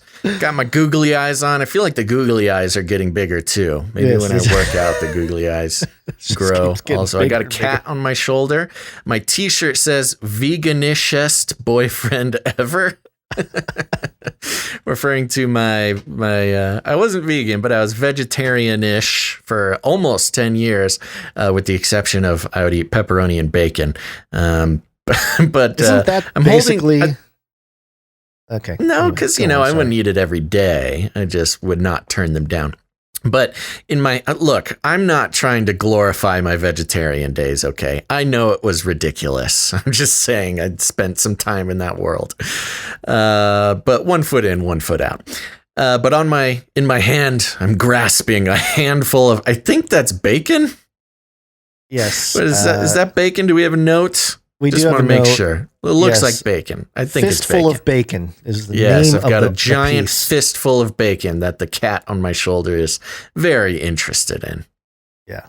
So you pretty much said it there. You summarized the whole thing. Here he stands with a fistful of bacon and a hungry Monty 4 on his shoulder, ready to join in on the veganish shenanigans. There you go. Thank you, producer Allie. Thank you very much, producer Allie. Always a pleasure. All right. Is that all the things? I think that's all the things, yeah. Okay, there we go. Well, thank you to all of our producers for this episode 302 of Canary Cry News Talk. It's almost a scary day, but thank you for those who came in at the last second supporting the show. Again, we will be so happy to thank more producers on next show, which we usually don't do this now, but I'll just say it now, February 22nd. Are you going to read reviews? Friday. Oh yeah, it's Friday. Oh, and I got charts. Oh yeah, I got charts, Gons. I got good charts. This was a good week. I want to say, top of the list here, we made it top 100 in news commentary in the United States of America. Which doesn't happen all the time, but we're happy when it does. So thank you, producers, for playing your part in getting us to top 100 in news commentary in the United States. not to be outdone, we also made number 87 in Australia. So I'm glad we connected with our Australian listeners, producers. Thank you very much. Let's see here. Not to be outdone, 79th in Sweden. We also had a Sweden story. So see, this is good. We got to we're an international show and we got to remember that. We're international, not globalist. That's a better way to put it, right? We're international. Yes, right, exactly. International, between many nations, not one globe, many nations. And again, one that was fun, talking about Putin sauce here, number 77 in Russia. Oh, hey. Yeah, see? Maybe Putin is listening. Yeah. And again, some more of our Scandinavian friends. Number 94 in Norway. What's up, Norway? 79 in the Netherlands. So Scandinavia is really on the Canary Cry train right now. Is Netherlands technically Scandinavia? I'm not sure. Excuse me, Netherlands listeners, for my ignorance. But I believe that's where producer Lloyd is from. So Netherlands is not part of Scandinavia. Oh, see map. Okay. Thank you for fact checking me. Fact check. Sorry, Netherlands. But I do believe that producer Floyd is from the Netherlands. Hopefully, I'm not wrong about that. Keeping moving, talking about the South African variant, 63 in South Africa. Oh, very cool. Yeah, I'm not sure where this came from, but number 43 in the Czech Republic. Oh, nice. Yeah, news commentary. So, did we mention greetings, Czech Republic? I don't remember if we did a story from the Czech no, area. We talked about Estonia. I don't think we mentioned Czech Republic. And this was our biggest jump. Oh, no, it wasn't our biggest jump, but it was one of the bigger ones. Now, here's the thing. We are usually categorized in news commentary because that's what the show is. We're news commentary. We're not news proper. We don't necessarily go out and do a lot of reporting ourselves, except for our boots on the ground producers. So I guess we do some true reporting, but we got in the news category, news proper, which is a much more difficult category to get into. In Uganda, number 71. Yeah. All right. So we got some Ugandan listeners. Thank you very much, Uganda. And again, Uganda in the news commentary. So 71st in news, but in news commentary in Uganda, number 5. Hey. Yeah. So cool. What's up to Uganda? And for those who might be wondering what exactly I'm reading from, these are the podcast charts. This is not YouTube. This is not Twitch. This is not our video streaming. I often see in the comments some confusion about, because a lot of our live broadcasts, we don't get a whole bunch of viewers per platform. So, there might be like 100 people on the YouTube, on the Canary Cry YouTube, and they're like, what? These guys only get 100 views? No. We are mainly a podcast going through the RSS infrastructure. And that's where these charts come from all around the world.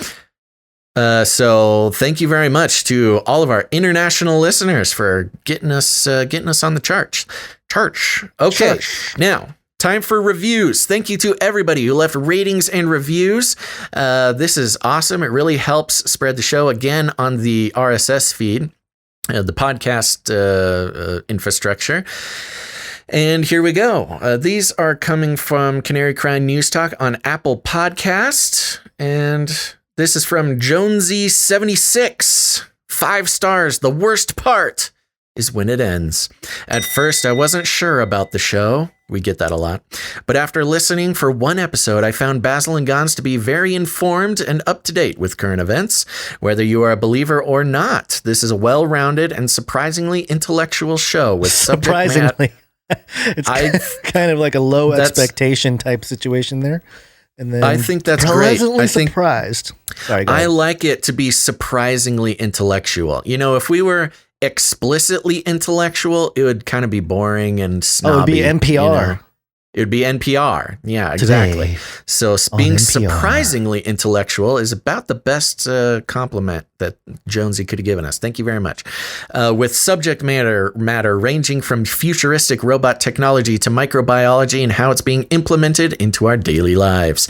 There's no shortage of comedy and entertainment. The show is very multifaceted, and you can expect the odd surprise as it is live. If you have something to add in the chat, you can expect a call out if it is connected with the subject being discussed. In the live chat, it is very welcoming and you feel like you're part of a community. It is well monitored and cut down any aggressive bullying whilst allowing for free discussion. You can also participate in the show by sending in your artwork and other artistic abilities like music that you might have. There is really too much to put in this small review as the show is packed full from start to finish with relevant information and entertainment. Wow. Wonderful review. Thank you very much, Jonesy76. I don't think anybody's really done as much of a job sort of analytically trying to break down what to expect from the show beat by beat as much as Jonesy76 has done. So thank you very much, Jonesy. Yeah, that felt review. That felt like it could. I felt very seen. Yeah. I felt very seen and understood. Yeah, not just that, but that seems like a little blurb that would be like in a featured article or something about us. You know, like a news that is hit about totally. Canary Cry News Talk. Just what it's about. Yeah, we can. I think we need to use that as just our PR. Yeah, we could pretty much copy and paste this on some of our stuff. We should. Yeah. You know what? On the new website, when we redo the website, maybe we should pick some of these reviews and stick them in there. We should. Okay. Next, we have, this is from Flaccid Core 2. 5 stars. Great podcast. The best thing that's ever happened to me. And that includes my children. Oh, wow. Whoa there. Okay. This one's pretty good too. Thank you very much. The best thing that's ever happened to me. And that includes my children. Thank you very much, Flaccid Core 2. Next, from Codes G on Apple Podcasts. Can't stop listening. 5 stars. Best news talk around the web, brought to us by God-fearing men who encourage others to think outside of the mainstream media while providing a biblical take on the news and the world we live in. Thank God for you guys who helped produce this awesome show. There you go. Shout out to the listeners. Thank God for you guys who helped produce. Sorry. Yes, that's what I meant. Producers. You get a nice... you get a mention. Thank God for you guys who helped produce this awesome show, and thank God for those who listen. Oh, and listeners. There you go. Sincerely, a longtime listener. Thank you very much, Codes G. Wow, this is a great collection of reviews today. Yeah, just a couple more. Deeper Cut. Whack. A great show. 5 stars. Love you guys. Do a great job at exposing the lies of the media. Longtime listener, first time caller. LOL. Keep up y'all's work. Thank you very much, Deeper Cut. Next, we have Bun Poopy Face. 5 stars. Didn't they leave a review before? I thought there was some kind of... No. It was a while ago, but I recognized the name. It kind of rang a bell. I don't recall. Okay. Yeah, I don't know. But maybe. Thanks for the second. Maybe it was on Canary Cry Radio. I don't think you can leave 2 reviews. So maybe it's an update? I don't know. Maybe. Bun Poopy Face, 5 stars. The child has spoken. Don't miss the best episode of 2021. Baby knows best, and this baby is after Pretty Face Basil's co-host position.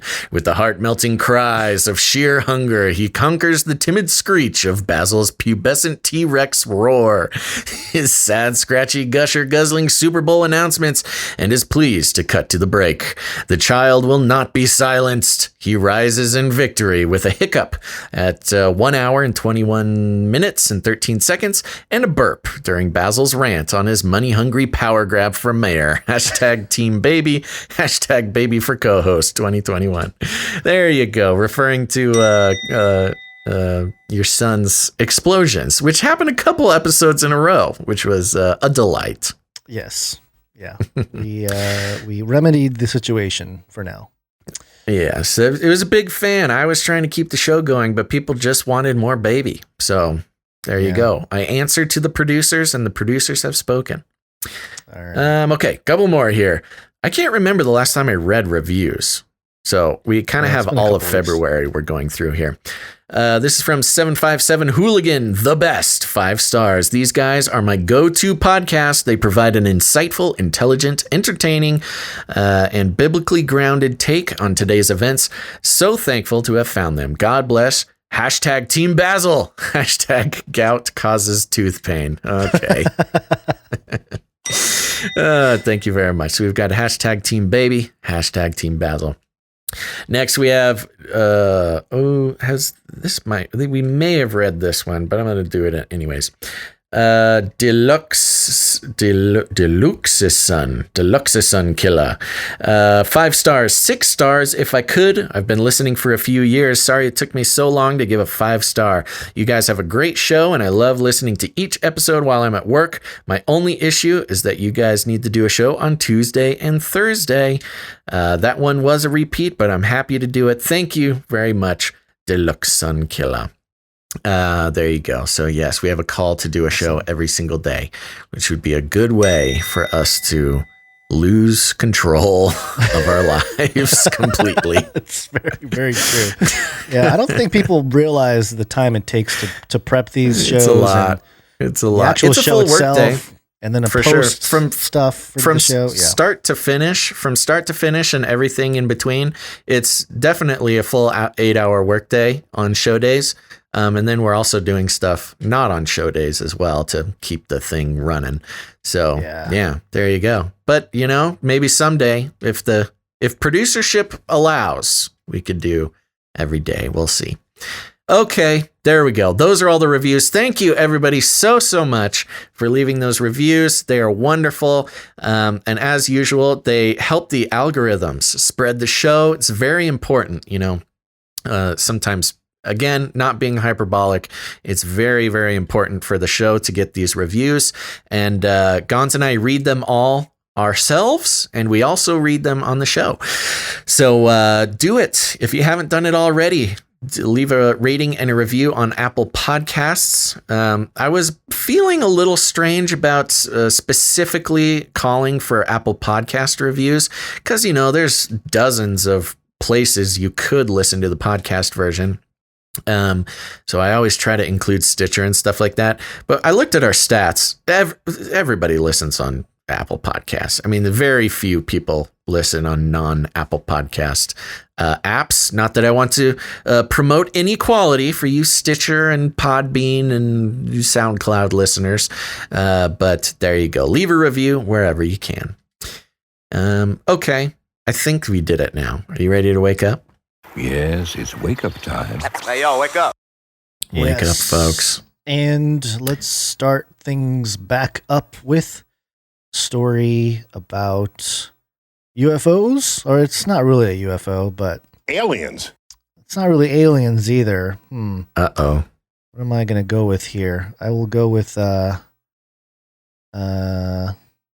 just go with my my favorite gosh, for today. What? Okay. What are you talking about? It's the suspense. They built will fall, and from the ashes of their world, we'll build a better one. Good enough. Okay. PopularMechanics.com. Skunkworks is about to test a secret new aircraft called Speed Racer. Ooh. Of course, Skunkworks. Ben Rich, former Skunkworks, is quoted as saying very interesting things, such as, "We now have the technology to take ET home, and we cracked the code," and some other things that suggest that they have been working on some kind of anti-gravity technology for a long time. But for now, the public gets this story here. Lockheed Martin's famous Skunkworks division will soon begin testing a secret new aircraft, according to Aviation Week. How is it secret? Yeah, I was going to say, not so secret now that it's published on Popular Mechanics. Lockheed designed the uncrewed vehicle named Speed Racer using an all-new digital engineering process known as Star Drive. The aircraft's mission, if it even has one other than validating the Star Drive process, is still a total mystery. Lockheed originally announced the aircraft in September 2020, While Skunk Works officials didn't reveal any details about Speed Racer's configuration, they did tout Star Drive, a process that allows for the rapid development of modern aircraft, which has grown increasingly complicated over time. Star Drive should allow for faster and cheaper development of military craft. Skunk Works has built several drones, including the Dark Star spy drone pictured above, which is it's kind of I don't know, how do you explain this? This is like a flat, white flat. It just looks like a drone, big flat drone. Okay, sure. Like the size of a Predator drone, though. It's a big one. It's big. It's really big. It's people look like little tiny ants next to it. Yeah. While it looks Lockheed, like it's the colors of the Speed Racer car, though. Maybe that's where the name comes from. Yeah. Where was I? Okay. While Lockheed ultimately canceled Dark Star, the company went on to build other drones, including the RQ-170. Digital engineering, which comes from the civilian aerospace sector, has recently ported over to the military sector. The process involves using computer software to construct, quote, digital twins of aircraft from the design to flight stages, then flying a real physical craft. Engineers can use a software twin to predict how an aircraft will fly, make adjustments, and bring the aircraft design to an advanced level before the real twin even flies. This process allows for quicker development times and shaves considerable costs. The Pentagon designed and developed the F-35 Joint Strike Fighter, for example, over the course of 2 decades, a painfully long process that saw the strategic environment change dramatically. By comparison, the Air Force revealed in 2020 that it used digital engineering to secretly design, build, and test a new prototype fighter jet in the span of just 1 year. So, they're just, 3D print money, 3D print food, and they're about to use the digital twin idea to eventually probably just 3D print our spy drones that surveil our every move. Gnarly. Wow, a year. That's crazy. I mean, these drones and different aircraft, I mean, they normally will take it. It's not unusual for it to take a decade to get one of these things out. And this doing it the old way, where you design, build, redesign, build, redesign, build, billions and billions of dollars. Yeah, and this is very much explode, crash, explode, lose money, get yelled at. Yeah. This people very die. much is in part of, it used to be. I don't know that people die anymore with some of these tests, but the acceleration towards a technological singularity is, this is it. We talked about the microchip and the, Moore's Law, that every 3 years or so, the amount of information that can be processed on a chip, the size of the chip becomes half as small. The amount of conductors you can fit on a chip doubles, which quickens the speed. Although we're coming to a place now that Moore's Law is almost irrelevant. It's irrelevant. That's why I think they're starting to talk about quantum. They literally have to reach into the alt dimension to continue the technological advancement there. But I mean, it's. I think this is just an example of seeing that effect in all sectors of technological development, even with aircrafts, which again usually takes a long time to develop. And maybe that's what it is with the whole vaccine thing too. They were trying to say, it usually takes a long time, but we just did it so fast. It may be part of the technological singularity. Yeah, there you go. Could be. All right. Well, I got an update from the World Economic Forum. Our buddy Charles Schwab. Yeah, I made this today, this jingle that I thought I had here. I thought I bounced it, but I guess I didn't. Oh, that's a bummer. I should have actually done it. It was a New World Order one, but all right, I don't have it. Bummer. You can. I was going to give you notes on this before the show, but since we're on it now, basically this. Go ahead with the story. Read a couple paragraphs there, but we'll take it as it comes here. Okay, this is the worldeconomicforum.org. Can you put a price on peace? This study says he can. Or put another way, how much better off would we be in a world where armed conflict was avoided? Around 14.4 trillion in the 2019, according to the Institute for Economics and Peace, which crunched the numbers, that's about $5 a day for every person on the planet. To give some context, 689 million people, more than 9% of the world's population, live on less than $1.90 a day, according to the World Bank figures, underscoring the potential impact peace building activities would have. Oh, peace building activities. We know what those are. Just over 10% of global GDP is being spent on containing, preventing, and dealing with the consequences of violence. Vague. As well as the 1.4 million violent deaths each year, conflict holds back economic development, causes instability, widens inequality, and erodes human capital. Then we've got some graphs here. Very high peace. Let's see. This graph seems very elementary, if I can use that phrase. Yeah, I don't even fully understand it. The cost of violence on the vertical end of the graph here, it says percentage of GDP. On the horizontal part, it does not have a title. It's level of peace. Level of peace. Yeah. So it says here at 4% of GDP, you have very high peace. 5% of GDP, high peace. 7% of GDP, medium peace. 10% of GDP is low peace. 26% of GDP is very low peace. But what is this saying? If you spend 26% of GDP, no. It's saying that when there's very low peace, it eats into 26% of the GDP. Okay, so it costs more money to have low peace. This shouldn't be a surprise to anybody. That's what the whole military-industrial complex is about. It's expensive to wage war, and companies like to wage war because they make money. Yep. So moving on. In a report titled The Economic Value of Peace 2021, the IEP says that for every death from violent conflict, 40 times as many people are injured. The world's 10 most effective countries are spending up to 59% of their GDP on the effects of violence. Okay, wow. But the picture, these numbers are crazy, but the picture is not all bleak. The economic impact of violence fell for the second year in a row in 2019 as parts of the world became more peaceful. The global cost dropped by $64 billion between 2018 and 2019, even though it was still $1.2 trillion higher than 2012. Then we got another graph.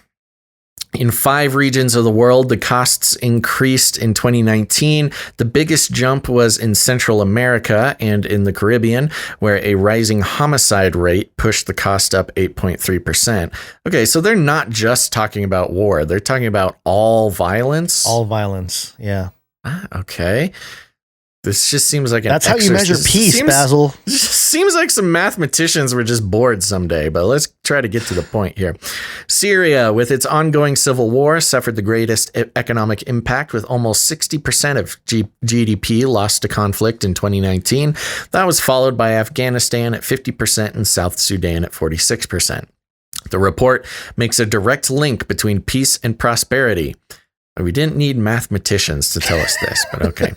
It says that since 2000, countries that have become more peaceful have averaged higher GDP growth than those who have become more violent. Quote, this differential is significant and represents a GDP per capita that is 30% higher when compounded over a 20-year period. Okay, nerd.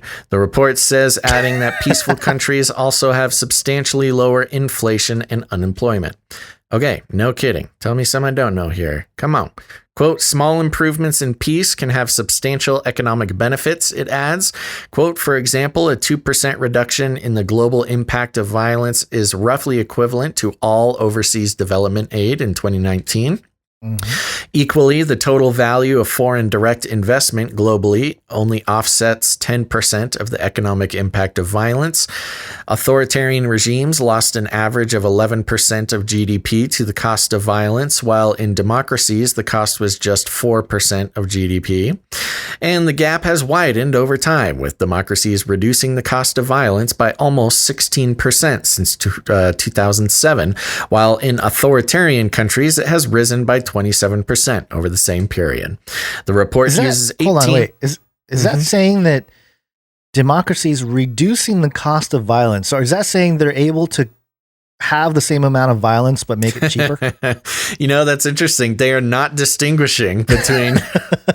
Yeah, that's a good point. They're just more efficient. They could be. They're not specifying. They could be saying that democracy just has more efficient violence. Efficient violence. Yeah, it's just authoritarian countries. More cost-effective violence. Yeah, that's interesting. The report uses 18 economic indicators to evaluate the cost of violence. The top 3 are military spending. Okay. The cost of internal security, which makes up over a third of the total at 4.9 trillion, and homicide. Okay, so it's homicide, internal security, and military spending. Okay, let's get to the point. Peace brings prosperity. The formula also contains a multiplier effect because as peace increases, money spent containing violence can instead be used on more productive activities, which drive growth and generate higher monetary and social returns. Quote, substantial economic improvements are linked to improvements in peace, says the report.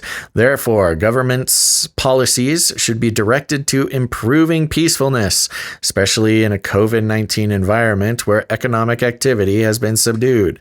The IEP says that what it terms positive peace is even more beneficial than negative peace, which is simply the absence of violence or the fear of violence.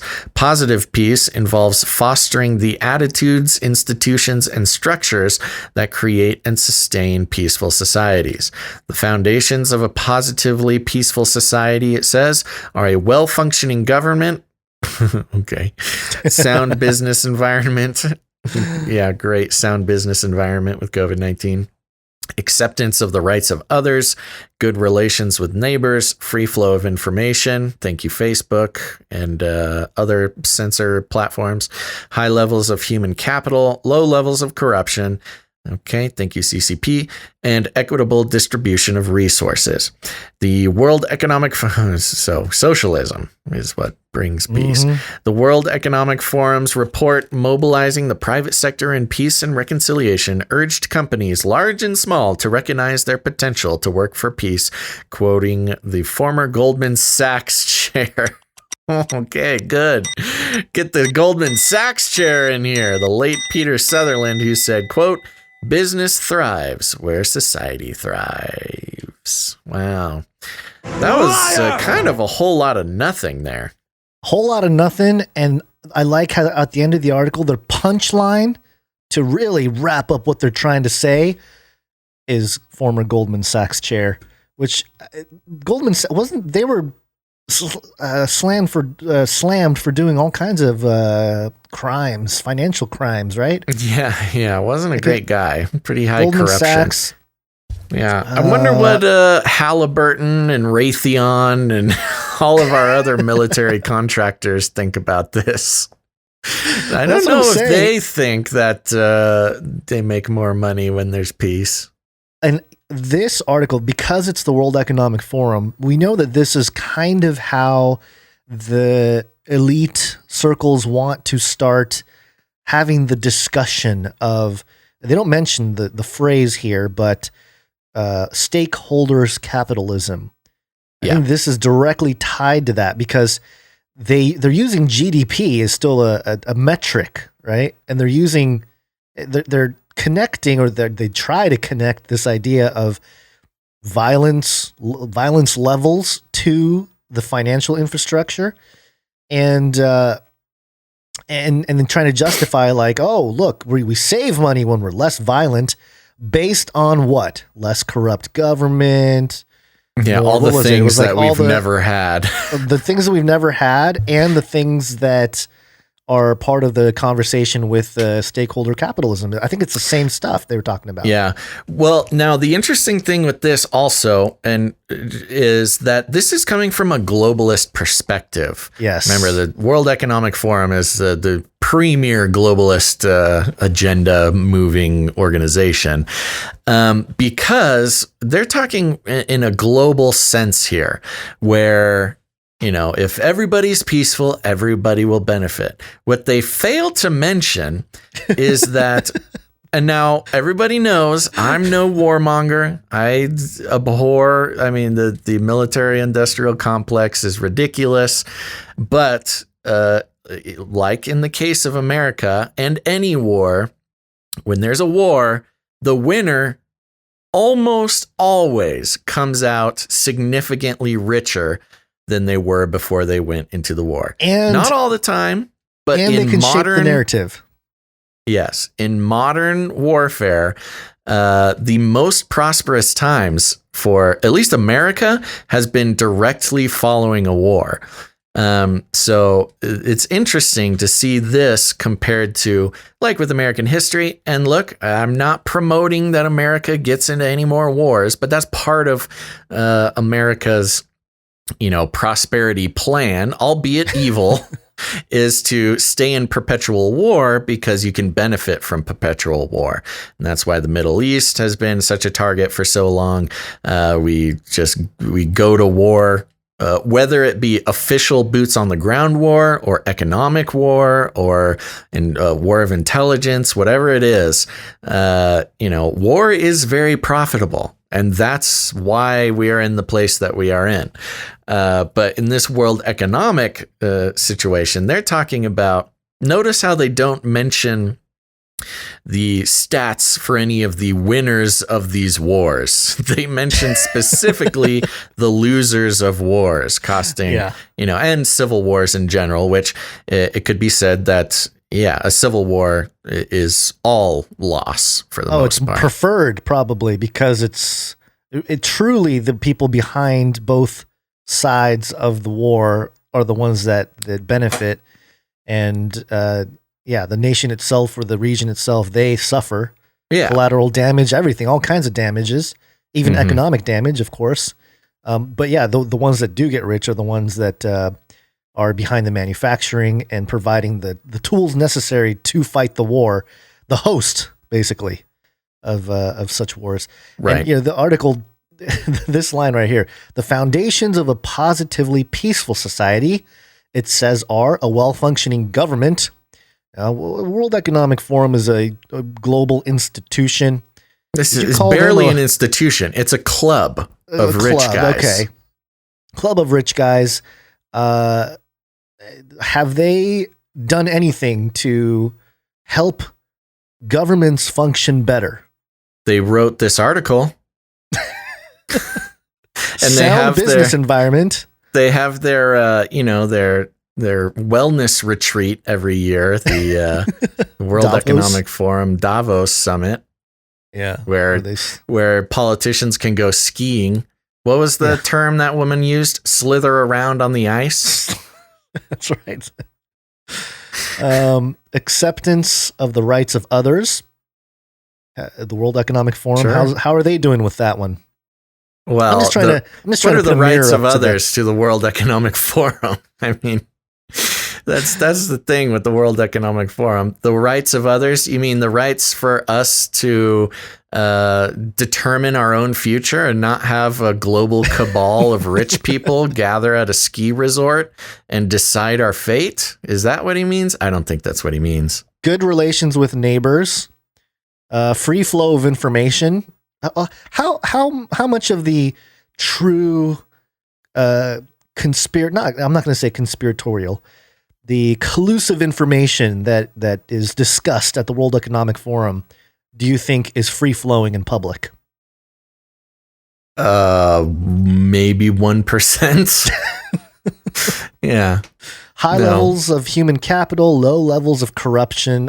Come on. This is just, the thing with this is like, of course, all these things would make for a better world, but I mean, yeah. What new news are you telling us in this article? I'm nothing. I'm just trying to point out that these guys are they are deeming Not themselves practicing the what they imposers. preach. Yeah, Right. exactly. Not practicing what they preach. Yeah, and they're the ones claiming to be the ones that can impose these statistical, I don't know, goals, so to speak. The sustainable It's all about development influence. goals I mean, and all the that stuff. World Economic Forum, more than anything, is an intelligence operation.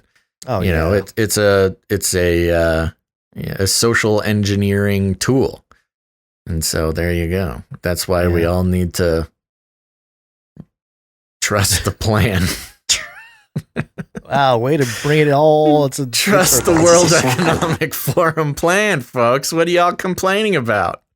These guys got it all under control. Yeah, we just need to bow down to the Just West let the people. Illuminati handle it, guys. Why are you complaining so much? Yeah.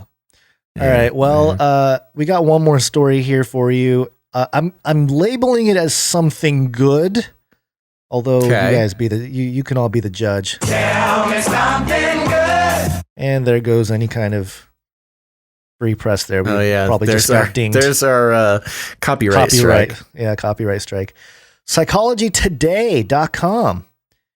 The unexpected benefits of conspiracy theories. Ooh. Oh, wow. Changing your tune a little bit there. Yeah, well, so just to catch people up, we like to tune in to exactly how quote unquote conspiracy theories are being handled in the mainstream. Psychology Today has been a constant prognosticator on conspiracy theories, their mindsets, theorists, their mindsets, their lives, their detriments on society.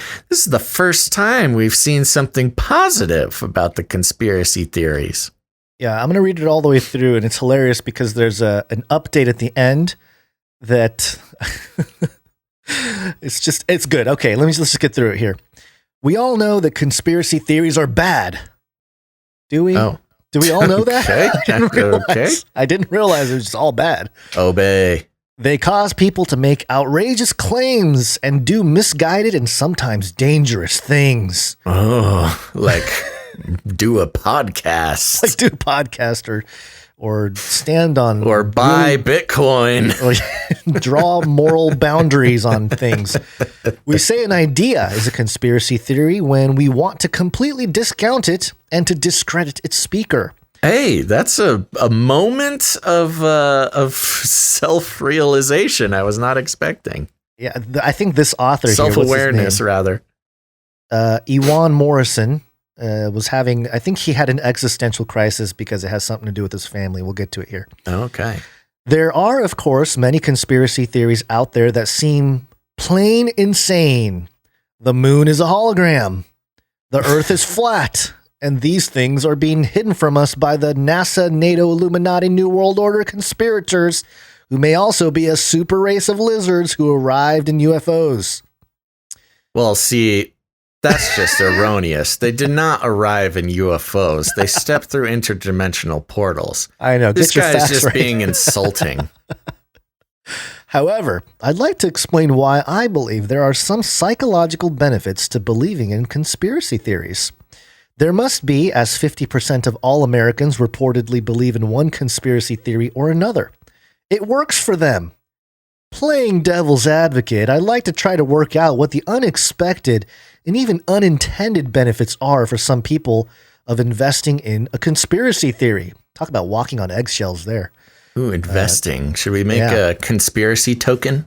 Conspiracy coin? So we can really invest in conspiracy? I think that's a pretty good idea. With that. Yeah. Somebody should get the Illuminati cards and make them into NFTs. That's our exit strategy right there.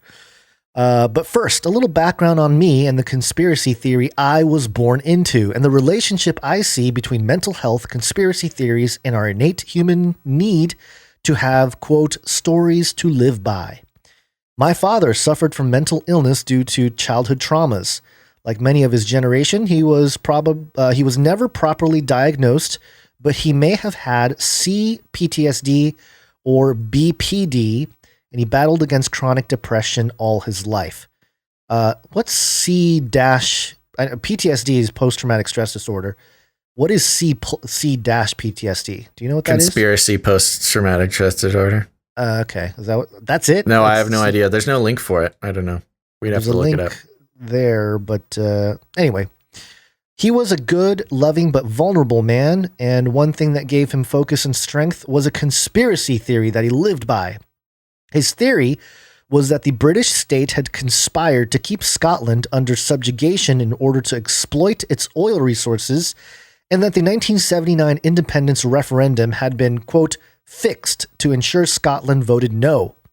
He believed I know, isn't that just like the most mundane? This isn't aliens and reptilians. But that's not that crazy of a conspiracy theory. I know it's I don't have lots of friends over there, but as for those who have been listening for a while, you've heard me speak about the troubles in Ireland, and I've also gotten some info on this 1979 independence referendum.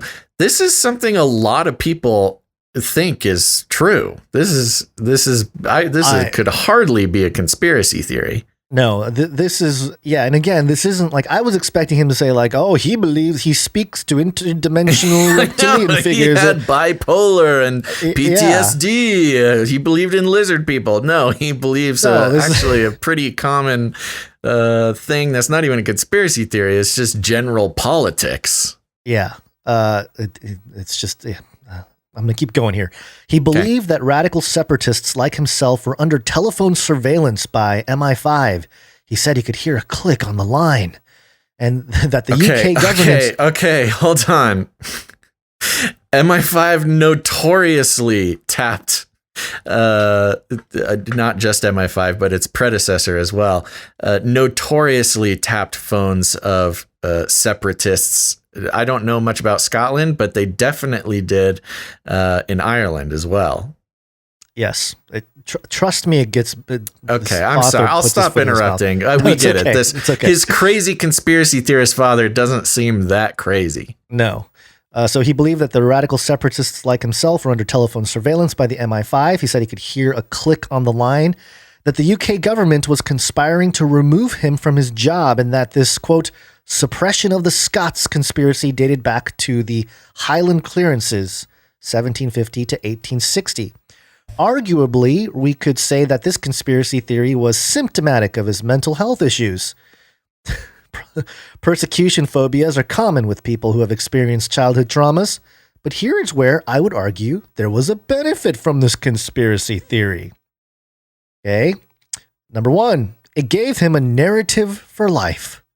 Perhaps one of the biggest problems we face in the modern secular world is orienting ourselves with life narratives or reasons to live. People with depression very often complain that there's no reason for anything. After having suffered many periods of depression myself, I cannot tell you which comes first, the clinical depression or the sense that you've, quote, lost the plot. Logotherapists such as Viktor Frankl and also the existential therapists. Did I say that wrong? No. I just read his book. Oh, you did? Yeah, about the Viktor logotherapy thing. It was interesting. And also the existential therapists stress the importance of finding and sticking to a life narrative for good mental health. As Frankl said, paraphrasing Nietzsche, quote, he who has a why can survive any how. After all, life in modern consumer society is fragmented, and our commitments are increasingly short-term. We increasingly lack a why. We have lost the job for life, the relationship for life, and even the identity for life.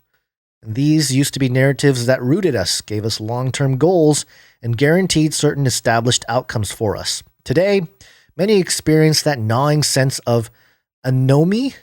Is that how you say it? I always said it anomie. Okay, but anomie. I'm not really sure. Diagnosed by Durkheim. Yeah, I read about Durkheim. I don't remember the anomie so much, but that was back in college, so I might have not paid attention too much. A sense that we college? Yeah, I know. A sense that we are uprooted with little moral guidance or standards to follow. A sense also that we are cogs in a wheel, disposable bodies, that what we do in life doesn't really matter. We're alienated from each other and from meaningful life goals. Many of us stumble from one short-term goal to the next with no sense of a bigger life narrative, and we keep the sense of pointlessness at bay with short-term fixes. This state of, quote, liquid modernity was well diagnosed by Zygmunt Bauman, and I believe this sense of, quote, living without a plot is one reason for this rise in depression in the modern world, especially among the young. Sounds like nihilism to me. Looking at my father, I can see that he had replaced his devoutly Christian mother's explanation of the universe with his own surrogate conspiracy theory. He'd experienced a breakdown after losing his Christian faith, and his new belief allowed him to set life goals accordingly. He and his fellow anti-conspirators would work to overthrow British rule in Scotland. His conspiracy theory also gave him a worldview in which every single thing that happened in the world was tied to the main narrative. Everything was evidence. This could include paperwork that he was convinced was sent to drive him mad, or the rising price of oil. He was, of course, caught up in confirmation bias. That's bias. Confirmation bias, falsification, and circular reasoning, using every bit of, quote, evidence to shore up his greater conspiracy theory, but it gave him energy. So many of us today are overwhelmed by news and digital media, bewildered, and this leads to a sense of powerlessness. I think that's on purpose, by the way, a sense of powerlessness that it's breeding. Right. Not so for my father. Every piece of news backed up his conspiracy theory. The power lines were down. The fishermen were unemployed. It was all part of a conspiracy by the evil British state. He used to love yelling at the TV, quote, I told you, see? Called it. I tried to tell you. Camaraderie was another benefit that my father got from his conspiracy theory. He had a group of like-minded people who shared his beliefs, and their friendship was deep. Of course, they were scapegoating and creating a straw man, of course. Of course. And of course, British imperial rule is good for the subjugated nation. And they walked around believing that they were the only ones who could see the truth. Other people were blind or were sheep. Yeah, quote, that's true. Don't let those is that a bad word if I say it? I don't know. I'm not going to say it. Okay. Don't let those fatherless children grind you down. He'd always tell me, believing that we were part of a rebel subclass. I like that. Are we part of a rebel subclass, Basil, you and I? Not me, man. I support my government. I believe that's right. In coronavirus. Yes. Wear your mask, everybody. Coronavirus. So this gave him a sense of identity and even pride. Just to take stock of the positives, believing in a conspiracy theory gave my father an identity, a life goal, a single way to interpret confusing events, and a deep sense of camaraderie. Camaraderie. Oh my gosh, is that how you spell that? I don't think I've ever spelled that word. It's a hard one. If you've never seen it written out before, it's a weird one. I don't think I've ever spelled that word. That's weird. Okay. Yeah, it doesn't look right. Camaraderie, yeah. But there was also a darker side to his increasing dependence on his conspiracy theory. Ooh, the dark side. After many years of living under this world narrative about an all-powerful British state, he felt defeated. He'd undermined his own sense of agency. For if the world is run by a secret cabal, be they the Illuminati, the British state, the New World Order, or a web of shadow bankers, then ultimately there is nothing you can do. The more powerful you make them in your fantasy, the less power you have in daily life. The quote, theory of everything eventually undermines all your actions. My father went to the end of his life feeling thoroughly beaten, and it is impossible to say whether the conspiracy theory that at first had empowered him eventually robbed him of his agency, or whether it was simply the mental illness that he'd fled from his conspiracy beliefs that finally found him. Either way, I have compassion for people who are drawn into conspiracy theories. I need to have the need to have a single belief system that explains everything in the world, that pits the forces of good against evil and gives us a meaningful role to play, is very strong in us. And so many of us who ridicule believers in conspiracy theories don't understand that these, quote, nutcases are really just people who need something to believe in. Are we really so different? What belief do we hold that gives us a sense of pride, belonging, and purpose that puts every confusing fragment of existence into a clear story? Or have we just decided to try to live without these things? Addendum. This is it right here. After my father died, we discovered through a friend in government that my dad had been right about one aspect of his conspiracy theory. They confirmed that he had been a, quote, person of interest in the 1980s, that his phone had indeed been tapped, and that his calls had been recorded and transcribed for many years. Called it. Called it. Oh my gosh. What a beautiful way. I tried to tell you. Oh my gosh. What is this guy thinking? This is crazy. Edwin Morrison. I looked at his website, by the way. He is a Scottish guy. But yeah, he writes this whole article about his dad was crazy and they thought he was tapping his phone calls and that, you know, the MI5 was keeping an eye on him, yada, yada, yada. Oh, and by the way, it was all true. It's all true. That is hilarious. Oh, I got such a kick out of reading this. And I wanted to share it on the show. Oh my gosh. It's a fantastic I was, to the week. As many things as there are, ridiculous about this article and this guy, I was, when he was at the end and he's just at least trying to build some bridge of understanding, I'm like, okay, well, I guess this is better than, all the other articles people are writing on Psychology Today about conspiracy theorists. Okay. Sense making, I get it. Sense making is a big part of just being a human. I can see how if that's what it takes to build a bridge, that's okay. Oh, by the way, everything my crazy conspiracy theorist dad said ended up being true.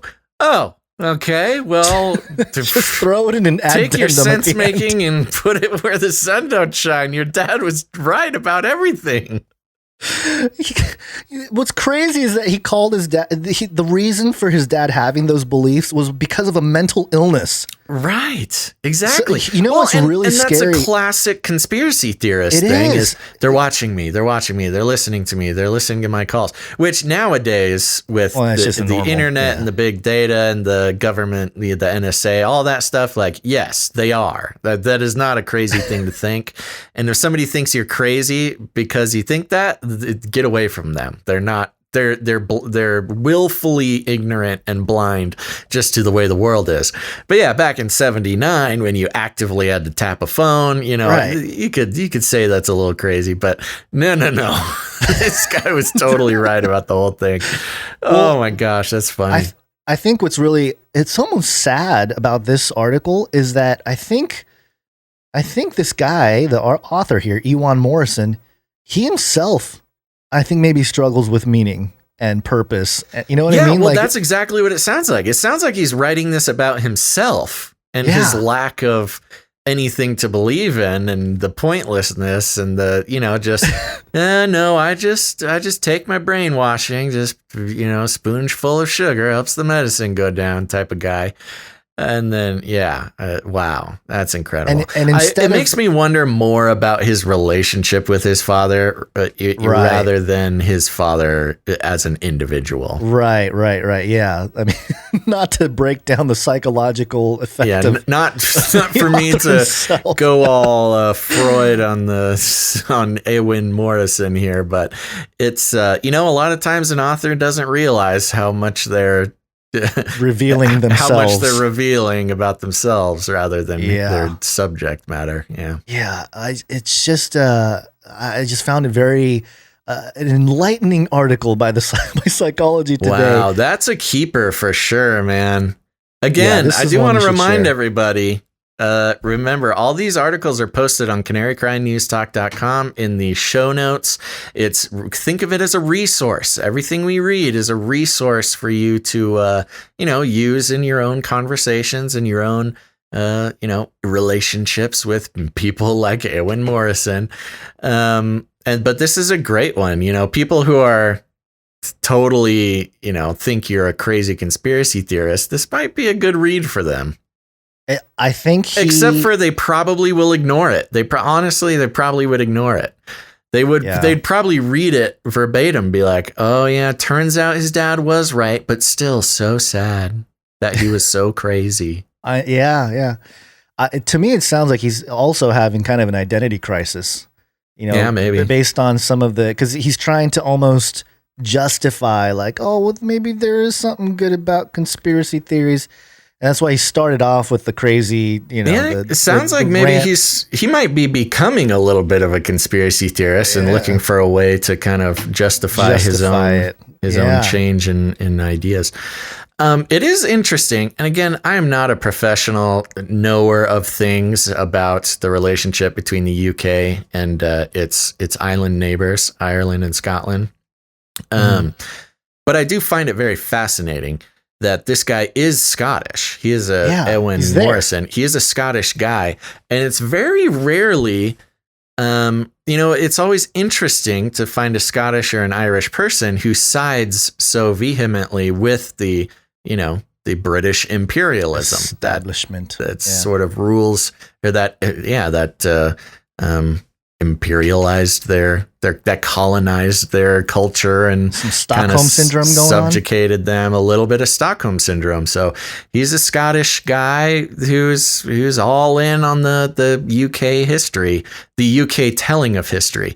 Because again, not a professional. I'm sure people could learn me something about this stuff, but as I've seen it, most Irish people, Northern Irish and Irish, as well as Scottish people that I've talked to, are they're fine and modern people. Most of them don't hold any grudges, but they recognize that the Brits were really nasty in their colonizing of the area. Right. Yeah. Well, looks like we've got a Northern Irish guy in the chat. What's up, Jonathan? Right. Yeah. So, wow, that was a great one. Oh, so as I was saying, make sure to head to canarycrynewstalk.com. And if nothing else, just copy and paste the show notes into your own Word doc. Because again, you never know when this stuff will disappear. But it's just good to have these links. Yep. And we do have a search bar at the top here. If you go to Canary Cry News Talk, on the top right, there's a little search button there, and you can type in anything, and it'll pull up the episodes where we discuss those issues. So, I want to make a bigger database or a more clear database with something like this, but of course, it's a little bit harder to do, especially 300 episodes in. It would be a pretty tedious task to screenshot every.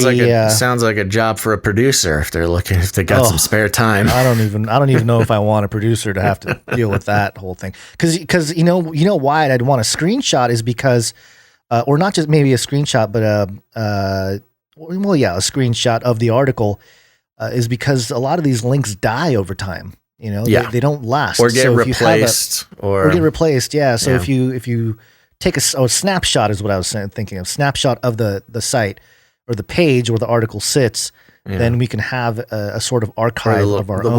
The Wayback Machine thing. Similar to the Wayback Machine, although I think they've been kind of not taken over, but they've been seems like compromised a little bit by not being allowed to share certain information from the past. So anyway, that is it for today. That's all I got. What do you got? You got anything else? No, I'm good. Let's do it. Let's get out of here. I haven't been looking at the time. Oh, it is getting late. We got to get out of here. Okay, everybody. Thanks for listening to this episode of Canary Cry News Talk. Remember, we're going to be circling back around on Monday, the 22nd of February. So tune in then. It'll probably be around the same time in the morning, 10-ish. And thank you to all of our producers of episode 302. That is Shield Labs, Philip E., Tracy, Ciara, Cherie, Charlie, Paula W. Thank you guys so much for swooping in and producing the show.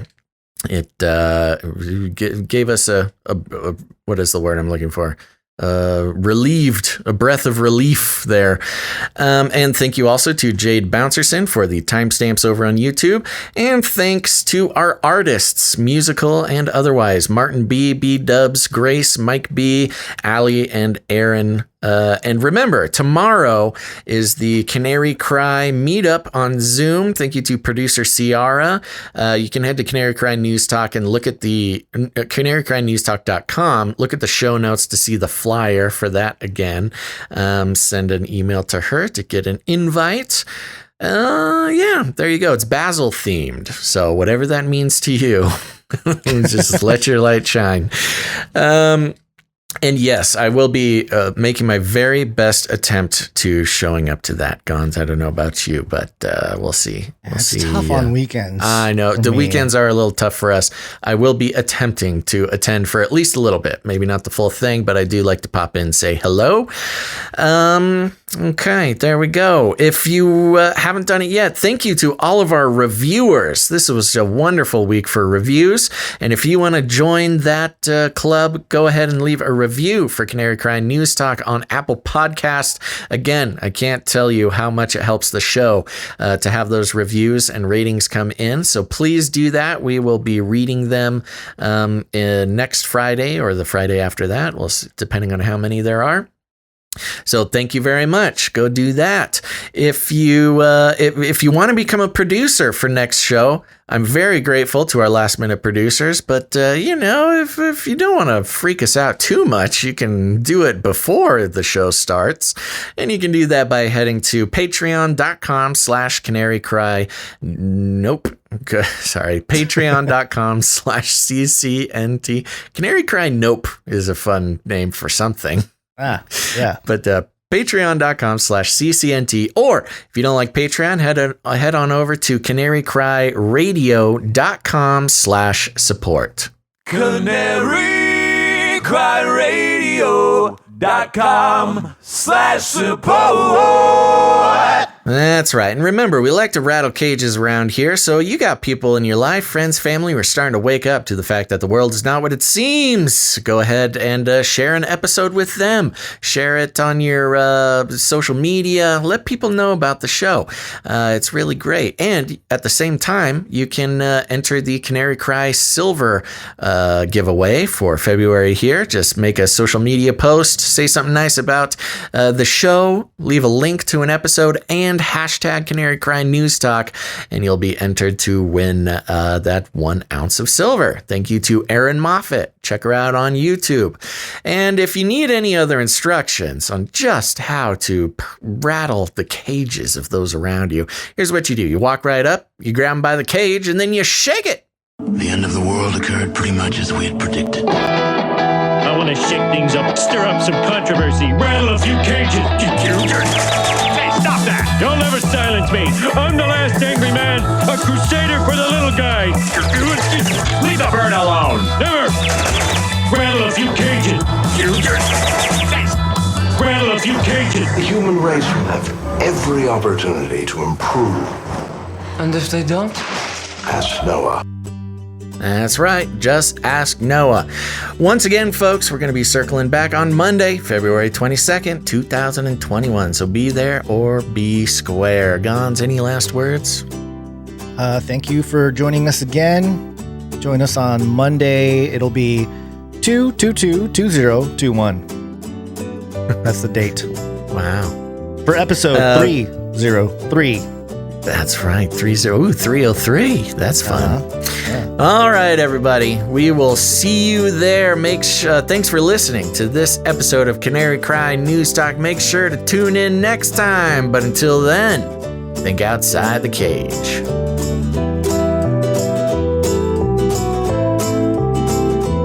Called it. I tried to tell you.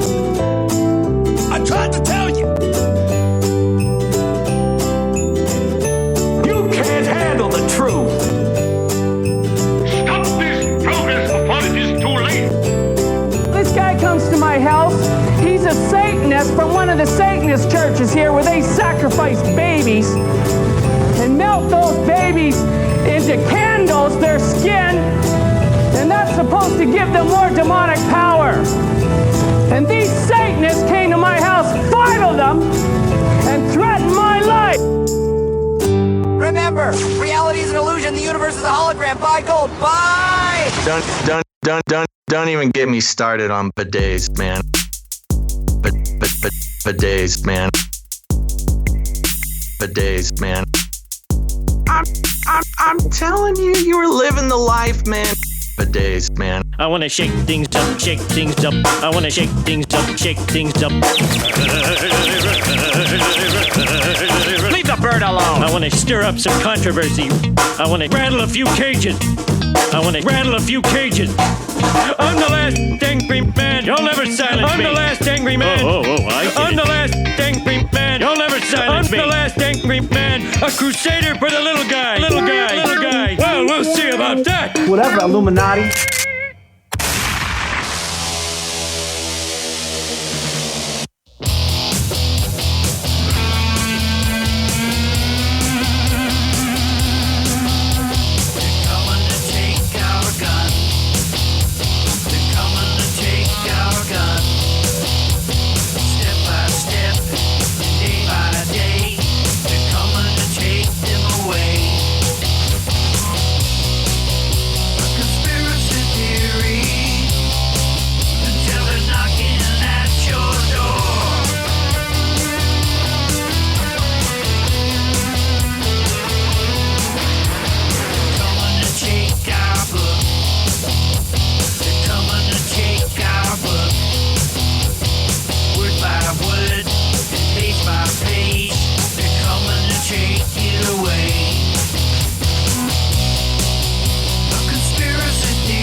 That's where I started. Light up a huge blunt, a joint, Give everybody magic mushrooms. Smoke. The CIA, I mean, lots of intelligence agencies have tested secretly dosing communities. LSD. Psychoactive pills should be covertly administered.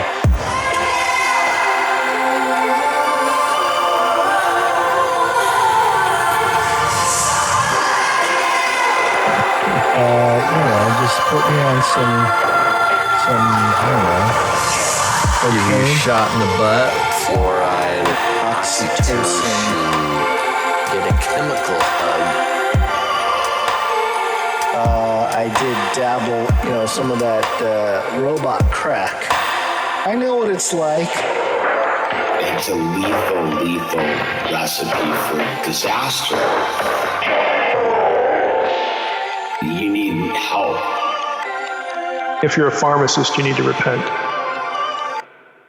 All right, weird. Poly. It's Latin for many. Tick.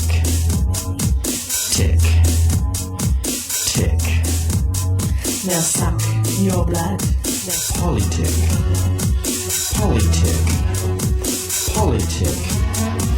Many bloodsuckers. Politician.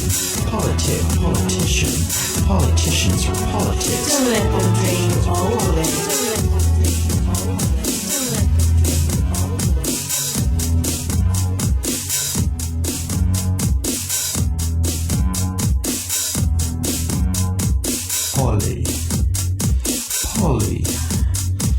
Poly. It's Latin for many. Tick.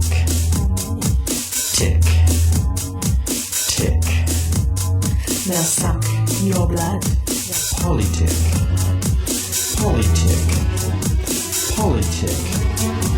Many bloodsuckers. Politician. Politicians are politics. Don't let them drain you all the way. Don't let them drain you all the way. Don't let them drain you all the way.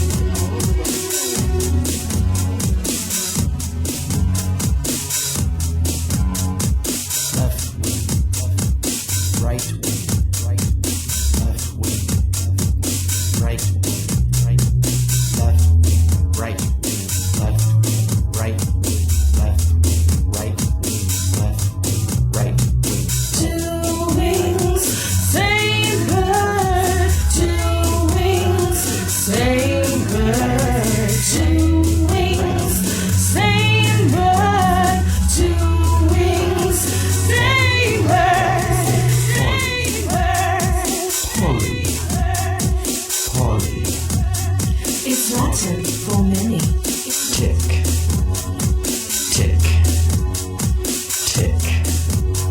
They'll suck your blood. Polytick.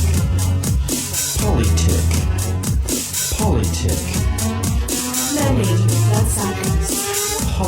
Politician. Politicians are politics. Don't let them drain you all the way. Don't let them drain you all the way. Don't let them drain you all the way. Don't let them drain you all the way. Don't let them drain you all the way. Don't let them drain you all the way.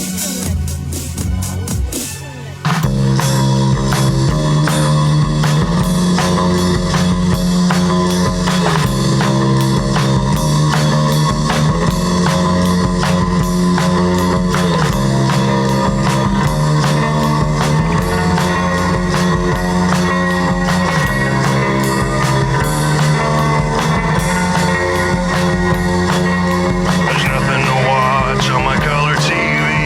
None of this news is what I want to see. I try tuning in to my radio. None of this talk is really quite the show for me.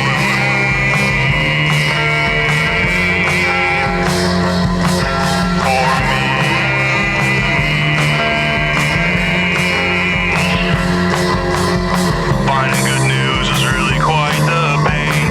Gotta find something I ain't got all day. Get on my YouTube, debates like the sun. See what's new, demonetization. Know what's this? To my surprise, I spot a big pair of googly eyes. Click on the video and turn up the sound. What is this gem that I have found? Canary. Cry radio, canary. Cry, news talk, canary. Radio, canary. Cry, news talk.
Fun fact, I believe it was another fun fact. Fun fact. Another fun fact. Brings me back to my Screamo days.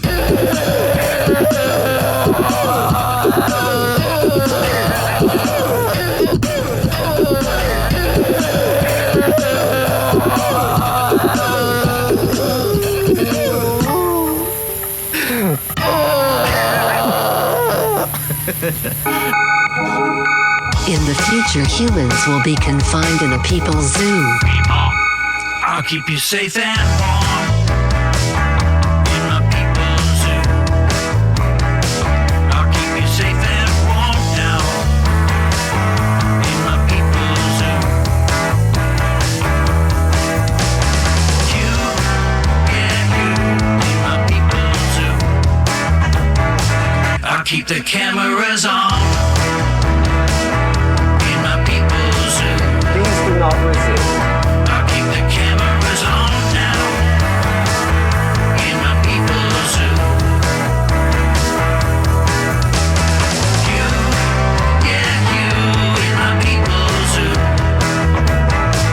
Everybody loves waffles. I tried to tell you. Please do not resist.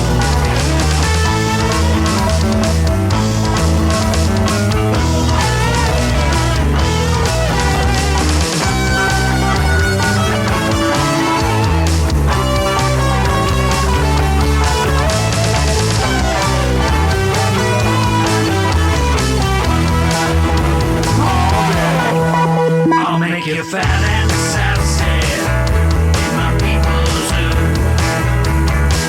I'll make you fat and sassy in my people's zoo. You, yeah, you, yeah, you, in my people's zoo. I'll keep you warm and safe in my people's zoo. Shameful generation! Everybody loves waffles.